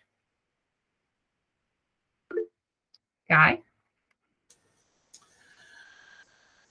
Yeah, so I'm undecided about serving on multiple committees, but certainly I think we should interview folks. I think they serve one term when we reorganize. I don't like saying this, but because we all have to be fingerprinted and we all have to have background checks, even though we're on virtual right now. We may not always be virtual. We may be in schools, and I think part of getting fingerprinted is part of being in schools and background checks. What were the other questions? I'm trying to remember. Can a community member serve on multiple committees? Yeah, I'm undecided about that. I certainly want community input, and if somebody has the time and interest, I guess I would be okay with it if they go through the other processes. Okay. Yep. And is that it? Should there be a guideline regarding? Should there be any guidelines regarding expectation of participation? Yes. I mean, if you want to participate, then, I think we've talked about this in the past. If you miss a couple meetings and, somebody sends you an email and say, hey, you want to be here or not? I think there should be some guidelines. I'm not ready to say what those are, but, if you want to be in, then be in. So that brings up another question for me, which is, so let's say someone, let's say someone wants to be on the committee and they put their name in and they have every intent to be a full participant. And then, something happens. There's a medical event or a family event, and they're no longer able to give the time and they want to resign. That seems perfectly fine to accept a letter of resignation from a community member who's no longer able to serve on the committee. But if we're only appointing members to the committee at the reorganization meeting, then that seat would sit open, that community member seat would sit open until, and it could happen, let's say we appoint someone to a committee in March, and then someone has a life event that happens in May, and then the rest of the time that seat is open. And so I wonder if we should also think about guidelines to replace someone who is no longer able to serve, just as a I'm certainly fine with that. I mean, my guess is that hopefully, if people go through the whole process, that it's, I don't want to say rigorous is the right word, but it's rigorous enough that if something happens, then we ought to hold up our end of the bargain and say, if we're really interested in having a Barrytown or Barry City resident on the committee, then we need to do our due diligence to replace he or she. Period. Amen. If we're committed to this, then we ought to commit to making sure that we honor this. Okay. Would anybody else like to chime in?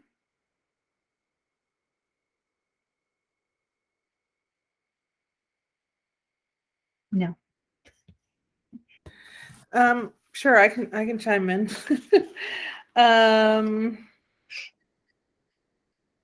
I mean, my thought would be that if there are enough community members that are interested in serving, that it would perhaps serve us better to have multiple folks spread across the different committees rather than letting individuals serve on every committee or multiple committees, just to have more community engagement and participation. If there's that interest, you know, I would love to have more people participate. I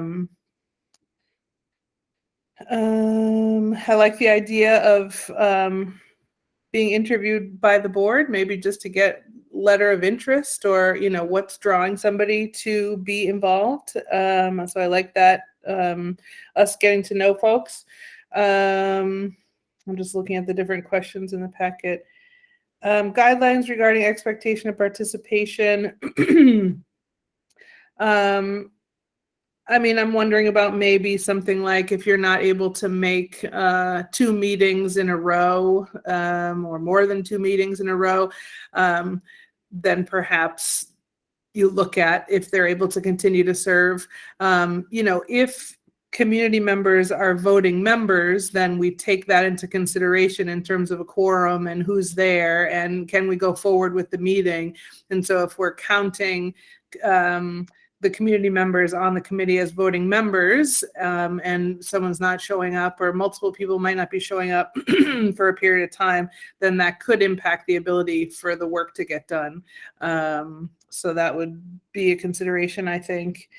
And I agree with Guy in terms of the fingerprinting and the background check. I would say yes to that, because while we're virtual now, we potentially, hopefully, won't always be.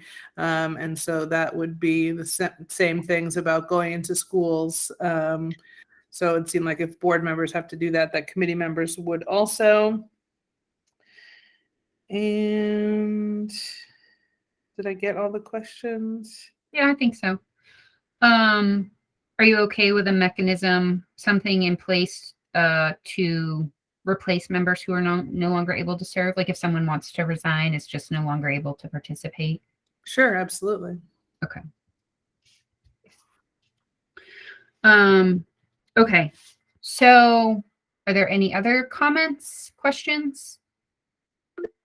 Andrea? I had a question because I'm not sure if I caught it right or not. Did you say something about only appointing them at the reorg meeting?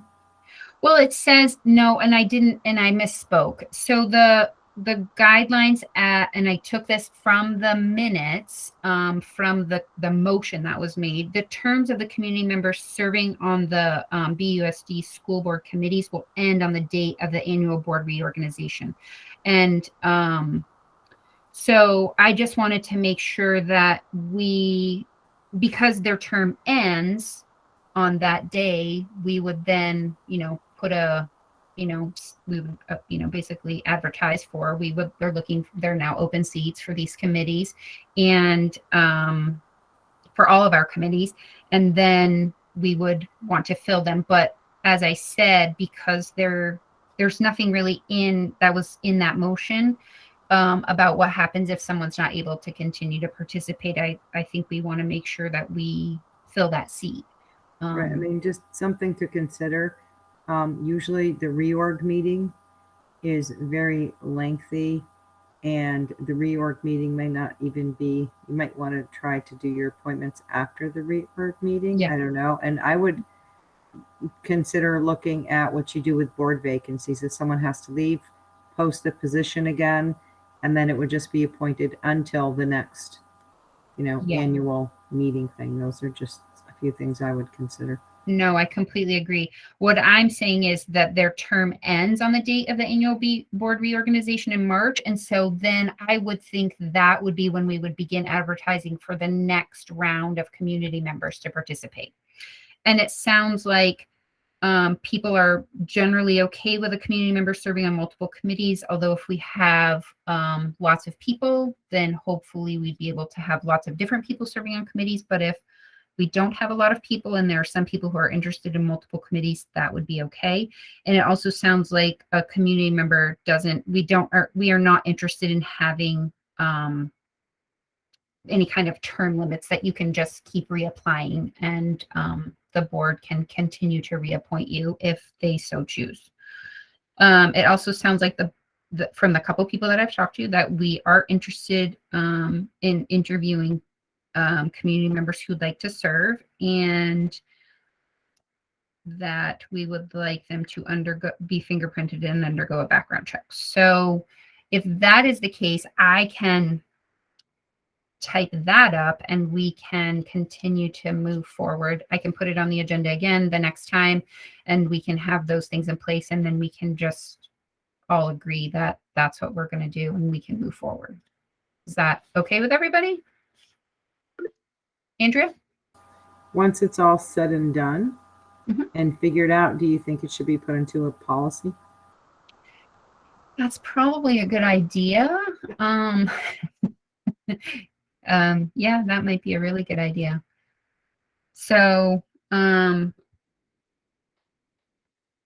yeah, I guess that's a question maybe for, I don't think there's any, I'll have to check with the VSBA, and I can check with, or ask if Chris could check with Pietro. But yeah, that might be a good idea so that it's really very clear. Okay, is everyone good with that? All right. Hearing nothing else, I'm going to assume yes. So next is 5.11, and I included this because I had a conversation with Peter Anthony at the All In for Barry, I think it was the second meeting that we had, and he had indicated that they were going to have a community involvement event. The piece that's in your packet is based on a Front Porch Forum post that I saw, and so I'm sharing it with you because he really would like to make sure that the schools are involved. And he was thinking, I specifically started thinking about how we could make sure that community members understand how they could participate just on a case-by-case basis in a board meeting, but also on committee meetings, and then also apply to be a part of a committee if they so choose. And then the other piece I wanted to ask about was for Chris and Carol. Are there other ways that we would like to encourage community volunteers in our schools? So I'm happy to participate in this event, which is on Sunday, the 21st at the Labor Hall from 1:30 to 3:30. I think it's going to be kind of like, I don't know, I imagine like a job fair where there's different organizations who are looking for volunteers, and, you know, someone who might be interested in learning about how to volunteer in the schools or with the school board may be able to have a conversation with me or anybody else who wants to come and join me. Chris Hennessy? Yeah, I'm really happy to hear about this. And Sonia, I'd be happy to join you on the 21st. We can get a little more details about like what the structure is, if it is a job fair type setup. We could have some materials for folks and give them an opportunity to sign up. We did do an appeal about 3 weeks ago to get volunteers. We had, Carol, forgive me, I think we had 25, 30 people sign up, and we put it out on social media as well. There's certainly a need, and but yeah, Sonia, let's you and I talk. I could certainly come down and join you. Well, and then as I'm reading the posting, it's talking about the event is sponsored by the Greater Barrie Democrats, but is strictly nonpartisan and focused on encouraging people to participate in local government. So it may be more about how to participate in our, on the board or in relation to the board or with the board, and also or committees. But I personally don't see anything wrong with encouraging people to volunteer in our schools as well. we can get some more details and see if it's a good match for us to go. Yeah, I can reach out to Peter because he did send me a follow-up email. So yeah, we can work that out. Guy? Yeah, just a comment. I mean, the last two discussion pieces are just a segue into trying to get more people to join our boards and to be involved in our community and to step up and say, if you want to make a difference, here's an opportunity. So I view the committee involvement as a great way to recruit new board members. I view this event as being able to open up the door to other people to be involved in other committee opportunities. Yep, I agree. Okay, so I will, it's happening not this weekend, but next weekend. So at our next meeting, I'll report back and let you know. But I'll be in touch, Chris, and we can figure out how we can move forward. Next, old business. Well, actually, I'm going to go back. I'm not going to move on. If you know of anybody who's interested or even has an inkling of being interested on participating as part of the board, or might think about like just helping out on a committee, or wants to participate more, or wants to have a way to provide feedback, then encourage them to come to the involvement fair to just understand more. Or of course, they can always check in with one of us, email us, and but if you kind of hear that someone is frustrated or wants to be able to provide more feedback, then that might be a way for them to get involved. So, okay, moving on. Old business. 6.1, amendment of the superintendent committee charge. So I'm bringing this back around. It is nearly finalized. The committee membership is nearly finalized. But as I was talking to Carol, I realized we did not include any students. And so I'm bringing it back to you.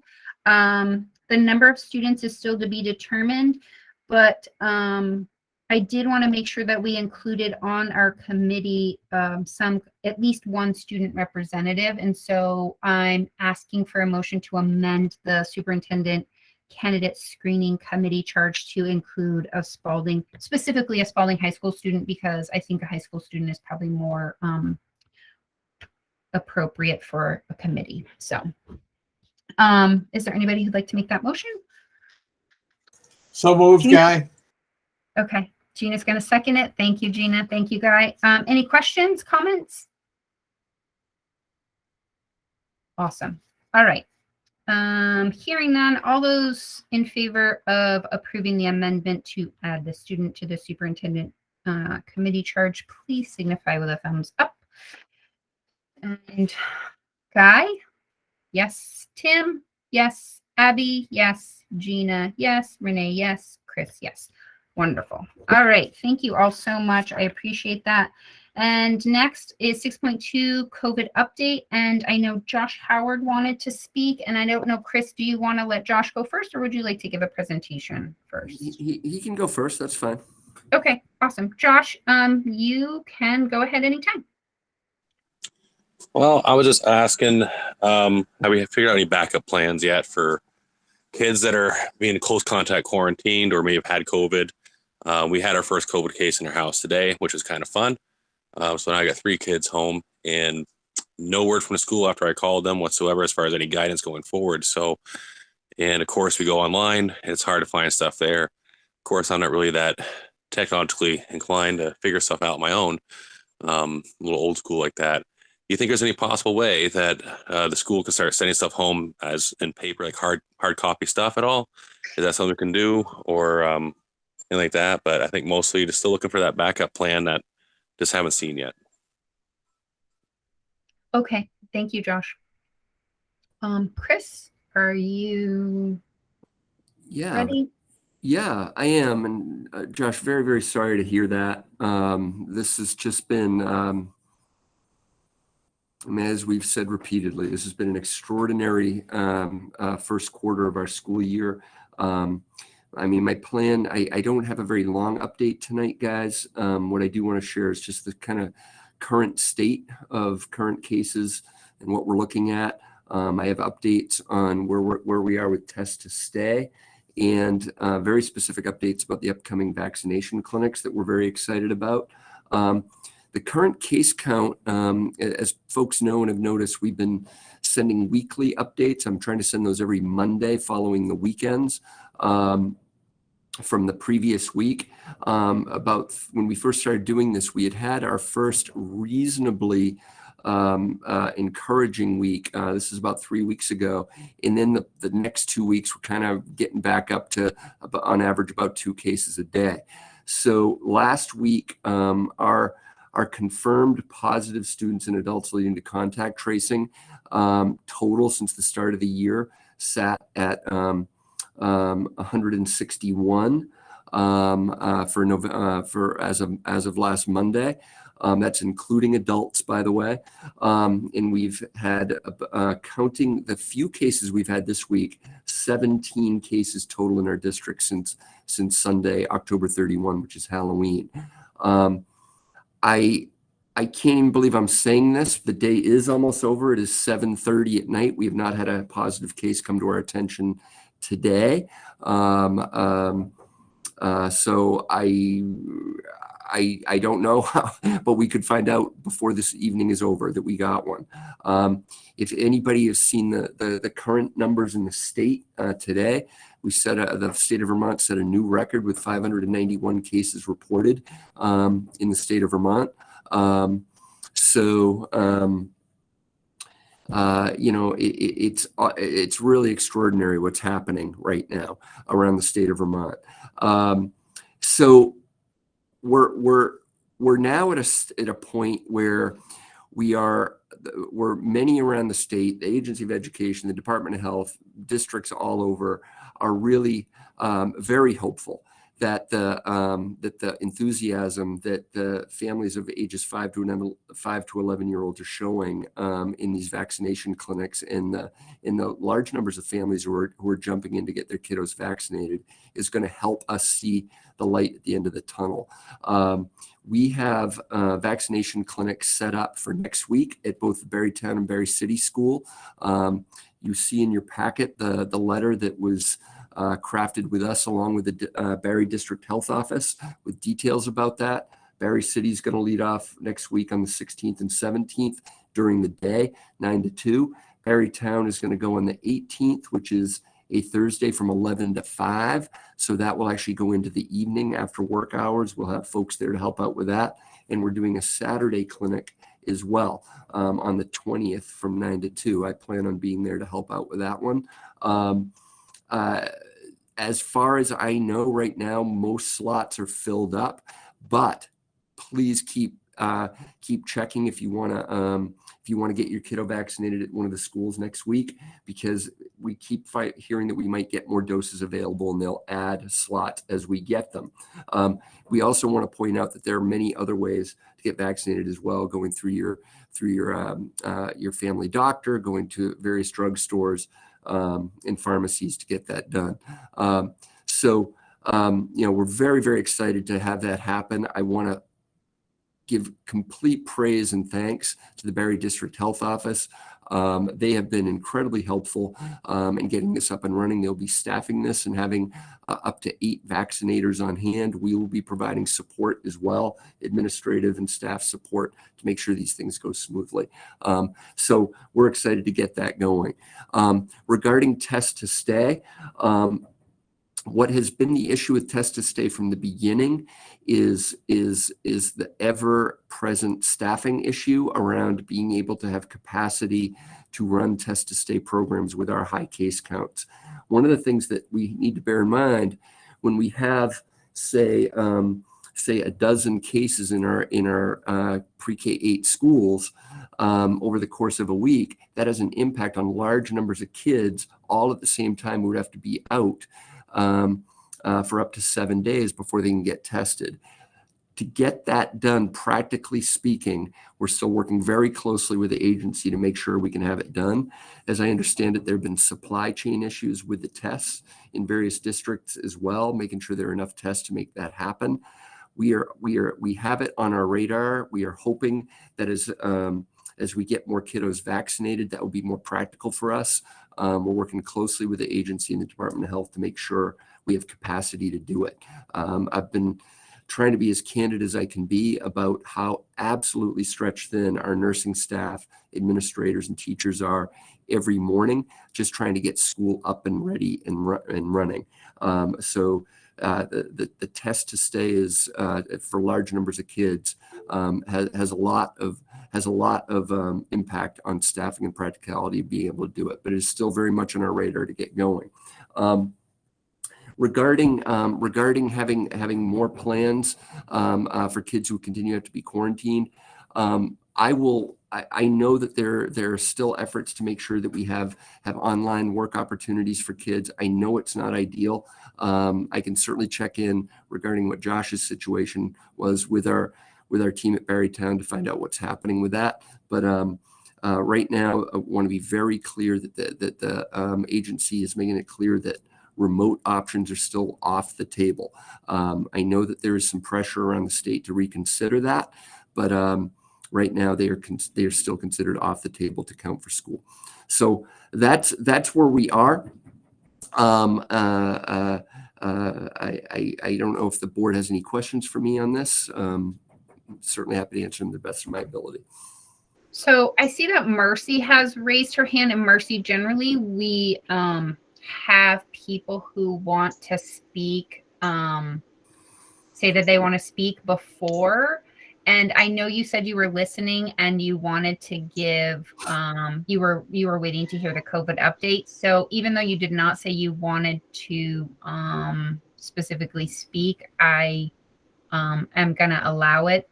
Normally you would just, even if you said that you wanted in the future, just say you want to speak during the COVID update. And then if you decide you don't, you can just pass. So go ahead, Mercy. Yeah, I had a question regarding the staffing for Test to Stay. Is the person or people who would be performing the test, do those folks have to be nurses? I'm not a nurse, I'm a social worker, but I've actually done the antigen tests at my current employer. I used to do them for many months and was trained in how to do it. And I don't know if you're hiring for someone or asking for volunteers, but I would be happy to try to help because I think our kids are worth it. And I think they absolutely should have the chance to at least be offered the Test to Stay. So that was my question of the qualifications needed for the testers. Thank you. Thanks, Marcy. Thanks, Marcy. You know what? Somebody, I think Carol shared that we're in the 20 or so range for volunteers. Some are looking specifically to, work as special ed volunteers, for example, one of the schools, or they're very specific. We didn't get a lot of folks who express interest in what you're talking about, but yes, we could have somebody in your position do that. The issue is with the high number counts that we're dealing with of kiddos who are currently having to quarantine, it would take an enormous amount of people to do that in a timely way to make sure we could get the kids in every morning. If we can get the case counts down or the number of kids who are ineligible, or raise the number of kids who are eligible and who are vaccinated, those number of kids who have to be quarantined can come down and we can actually reach capacity. Right now, like for example, Barrytown has been working almost every day with just one nurse, for example. So it's really about the numbers that we would need that we're working out with the AOE. If we can get a big group of volunteers, we can start considering this. But I just want to be clear, there have been days where we're approaching, at the peak of this, between both schools, we're having over 200 children out every day or for periods of time. And that just wouldn't have been practical. First of all, from a supply chain count for the number of tests we would need each day to do that. That's another thing that we have to worry about. We got to make sure there are enough tests available. But I think what you and I'm happy to talk to you after this meeting, or we can connect tomorrow about how to get yourself registered to volunteer. Easy as can be. And we would love to have you. Awesome. Thank you, Marcy. Thanks, Chris. Are there any other questions from the board about the COVID update, about the vaccination clinics that are happening, about back to or Test to Stay program, anything like that? So just to be clear, Chris, when and maybe Carol can chime in as well, but when a parent is volunteering or a community member is volunteering, they also have to be fingerprinted and go through a background check. That's correct. Okay. So we don't just let anybody walk in the school and start volunteering. And I think, if I remember correctly, we don't even let parents just go on field trips anymore. I'm not even sure if we're doing field trips right now, but like in theory, if we were, they would have to be fingerprinted and go through a background check to be able to participate Yep. And we're doing our best to expedite that process for our volunteers, to including helping out with the fees for the background checks and all those sorts of things. I should also point out that in terms of helping out with Test to Stay or any of these COVID-related mitigations and efforts, there's also some other requirements around privacy and all those sorts of things that we'd have to talk about. So it's I think the way you described it, you can't just walk in and help out. There's a lot of things we got to do to make sure we're protecting kiddos' privacy and doing it right. Right. Well, and also just to make sure that it's okay to have you in a school, and correct. We've run you through the right background check and those sort of things. Marcy, you have your hand still up, but I think that's just a holdover. Thanks, Marcy. Okay, Gina, you're up. Chris, thanks for the update. I appreciate all you guys are doing. I'm just, I think I'm going to say this every meeting because I continue to have parents approach me outside of board meetings, parents who are generally pretty dialed in to what's going on in the district, asking why don't we have remote learning options, asking why the school doesn't just shut down for 2 weeks and let cases clear out and then come back into session. And so I'm going to, every meeting, remind everyone that because we don't have a state of emergency, we have to continue operating under normal school conditions. We cannot do those things. And I think I'm super frustrated by that. I'm sure our administrators are more than frustrated by that. And the appropriate course of action, if parents and community members are frustrated by that, is to reach out to the governor and the state board of education saying that you're frustrated by that. And I think I've read some letters that people have sent that they forwarded to me, sharing their personal stories that are really powerful. And I think the more voices that we can get sending that message to the right place, the more hope we have of trying to move things maybe in a different direction. Because I know I saw the case numbers today were pretty shocking. And I think, Chris, you're seeing that in the district numbers as well. And it feels impossible to make it through the winter without any kind of flexibility. But we need some help getting the tools to make that happen. Gina and Sonia, may I add one more piece to that? Yep. Thank you. I think Gina, your point is an excellent one, and I'm going to be candid in saying that our leadership team has discussed at various points throughout this ordeal about the benefits to potentially doing, as you described, shut down for a couple of weeks. We have been very clear. I can't state this as clearly enough. Our worry is that will not do any good, because if you think about it, when you leave the public school setting, there really aren't, because of the lack of state of emergency, any real rules in place. It's all voluntary. So I think that what we're facing is so many families, they, through either choice or usually out of necessity, simply cannot quarantine. And that is just making it super challenging when a lot of this stuff is happening in the community. And in many ways, as nuts as it sounds, given the high case counts we have, we feel the safest place for the kids to be is at school. And we're still able to stay open for the vast majority of our kids. So that's why we're sticking to it as best we can. But yes, Gina, you're correct. There is pressure growing about that. I just don't know if it would be helpful, honestly. But it's to be determined. But that pressure very much exists.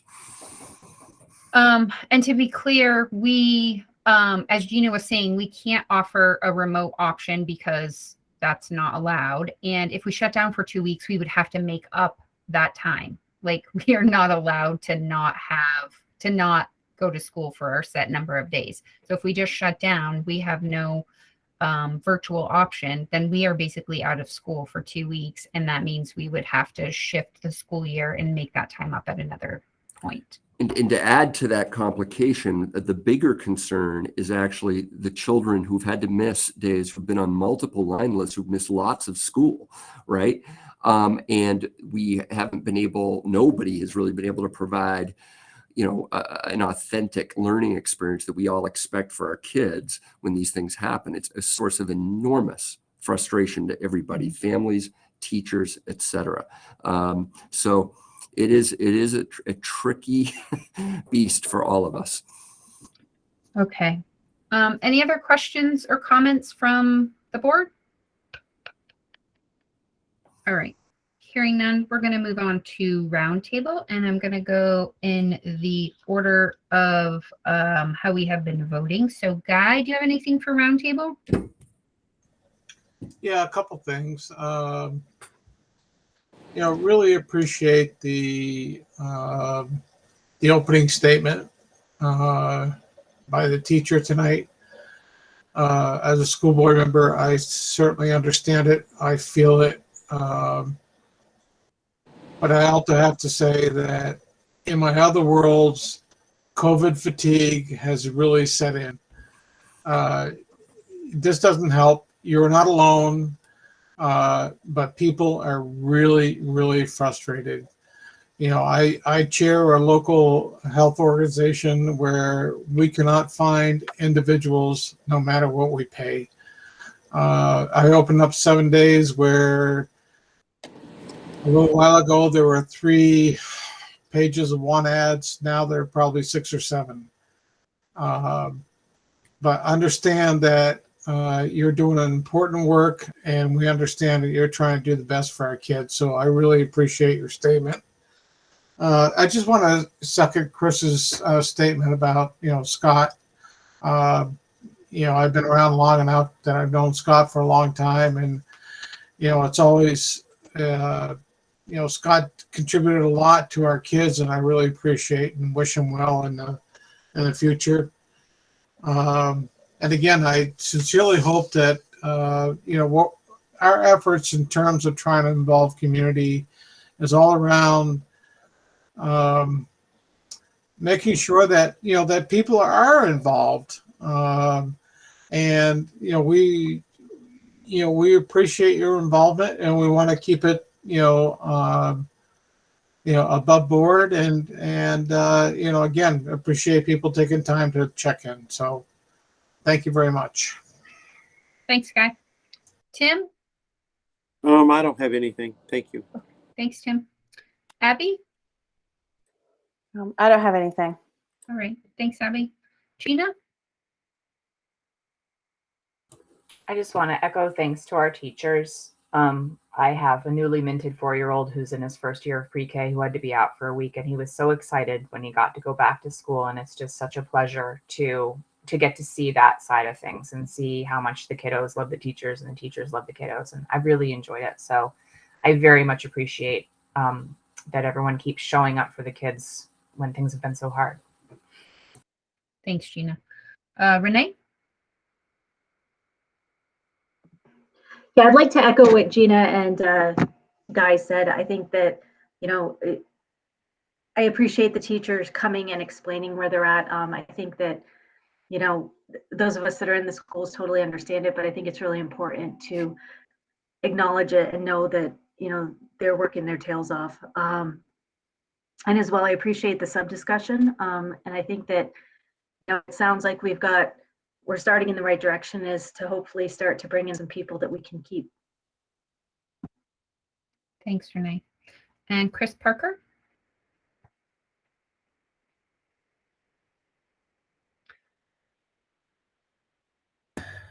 Yeah, I want to give a shout out to the Spalding Drama Department.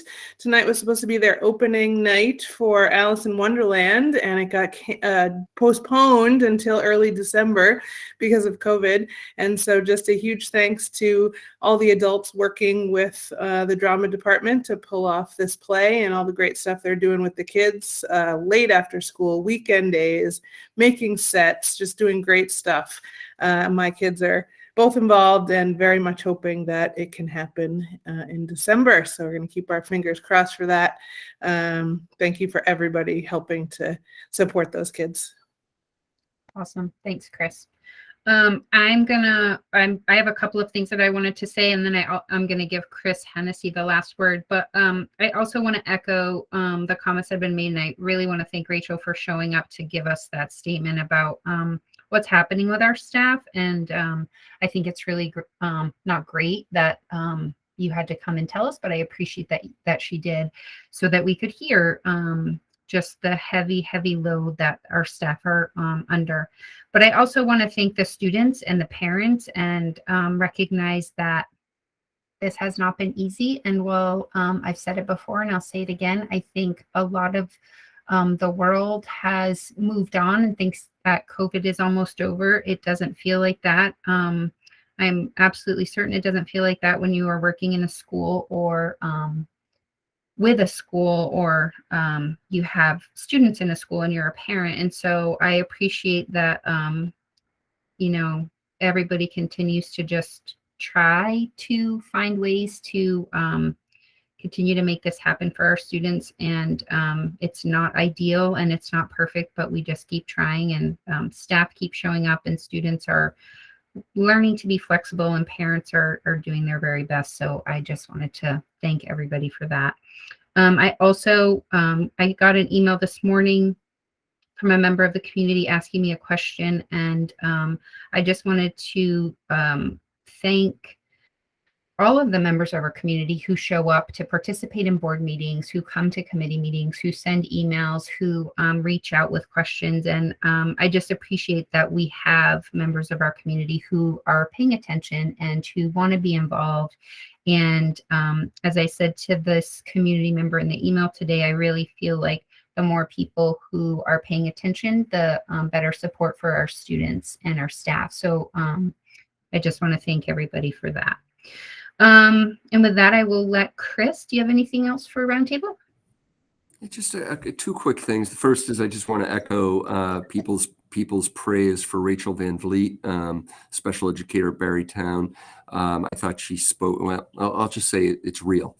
And I just appreciated her candor and courage to get out and put that out there. She speaks for the vast majority of us who are working in schools right now and how tough it is.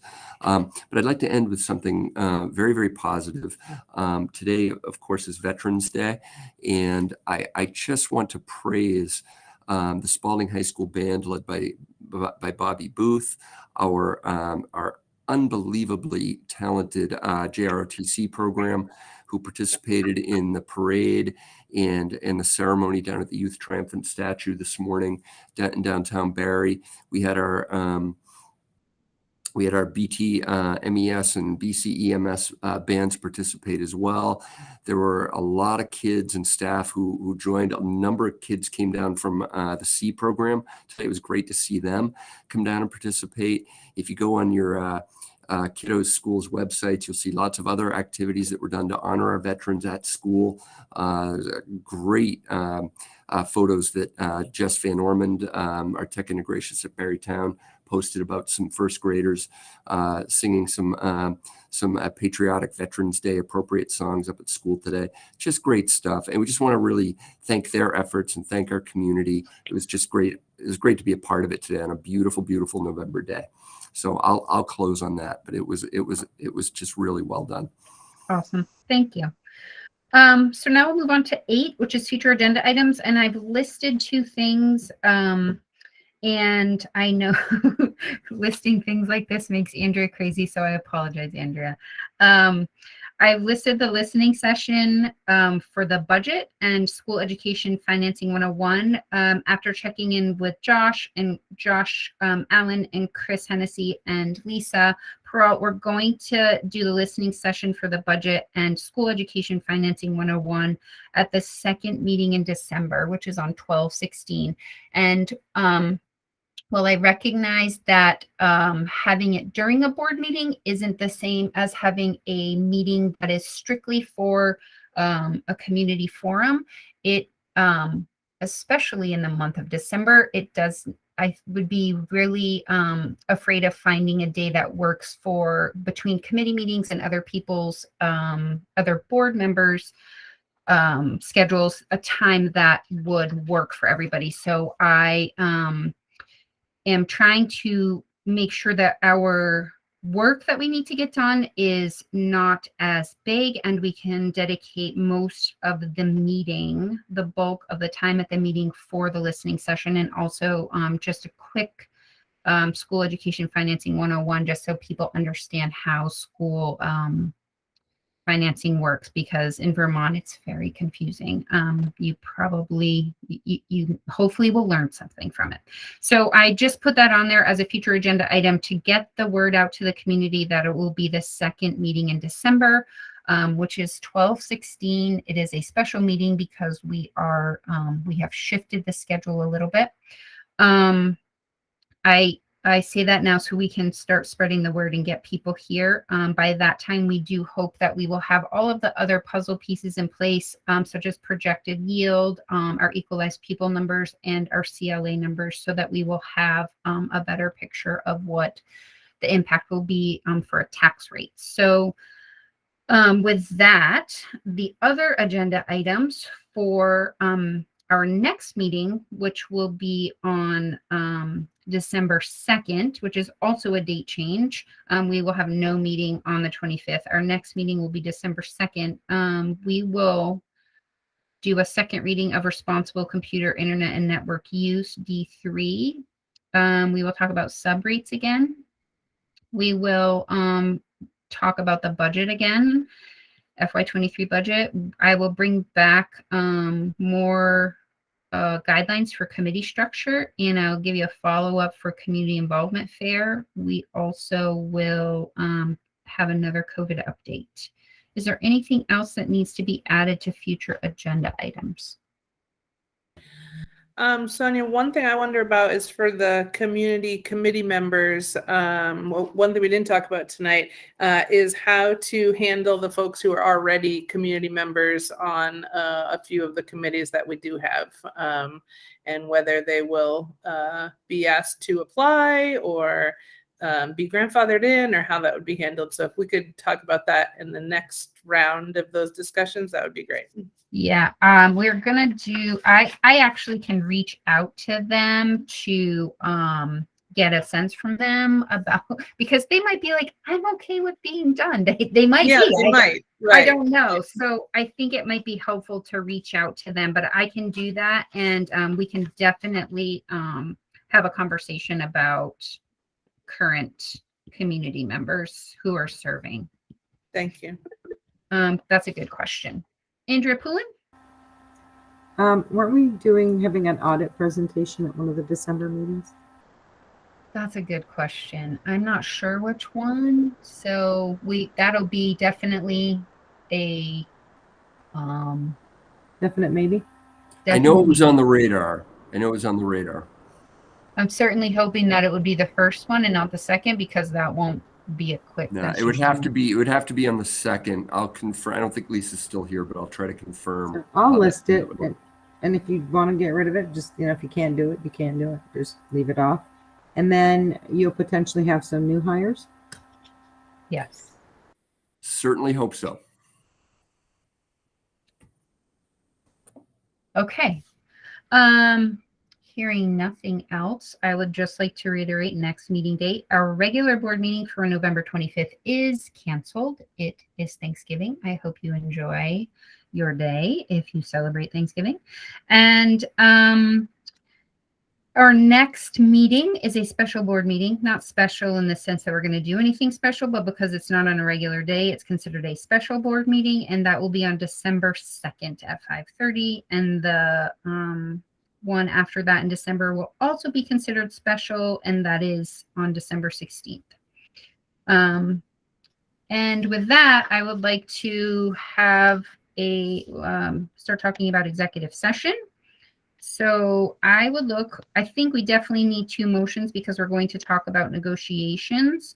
So, and we need to be clear in the second motion about who we're inviting in. So we're going to have some clarification. But Andrea, if you would be so kind as to read the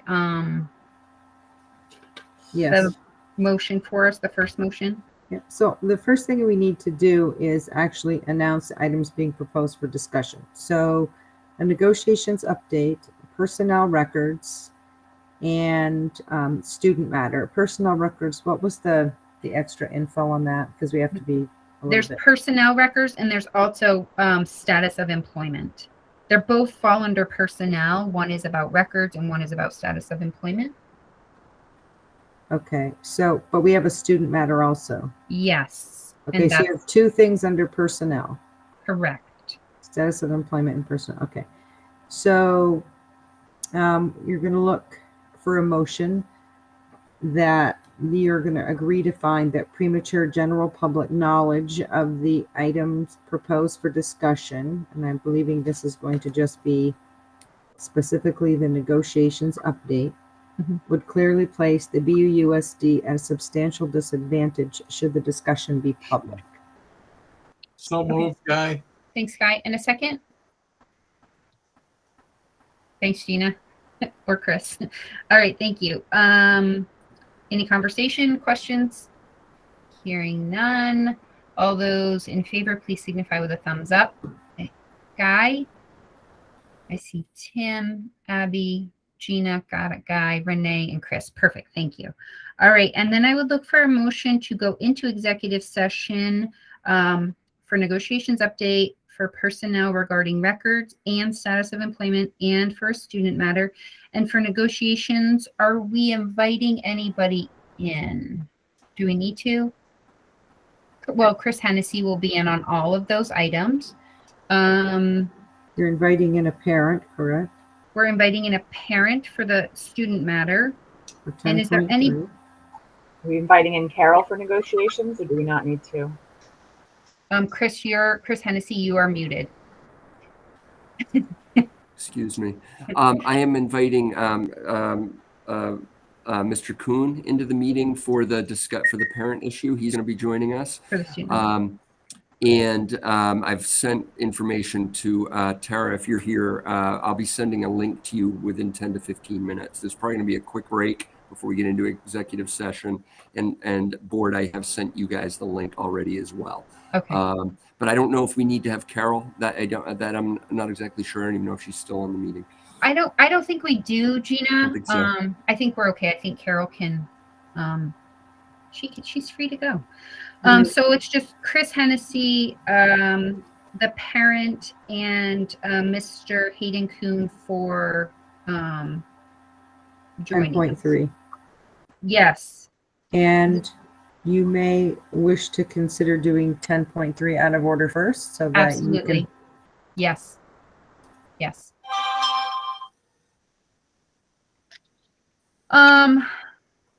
Okay. Anybody like to make that motion?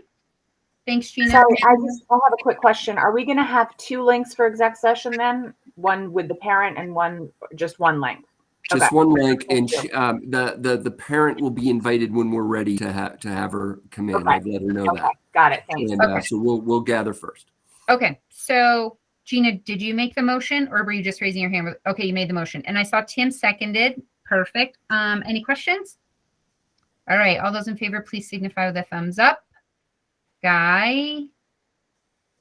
Got it. Tim, Abby, Gina, Renee, Chris. Perfect. Okay. So Chris is going to send out a link. You guys have a few minutes to grab a drink of water, use the restroom, whatever you need to do. And then we will invite, you'll send out that link to the parent when we're ready. Yep, exactly. Okay. All right, I'm going to stop recording, Andrea. We'll see everybody in three to 5 minutes tops. Sounds good. Okay, thank you. Ms. Sonia, you expect any action?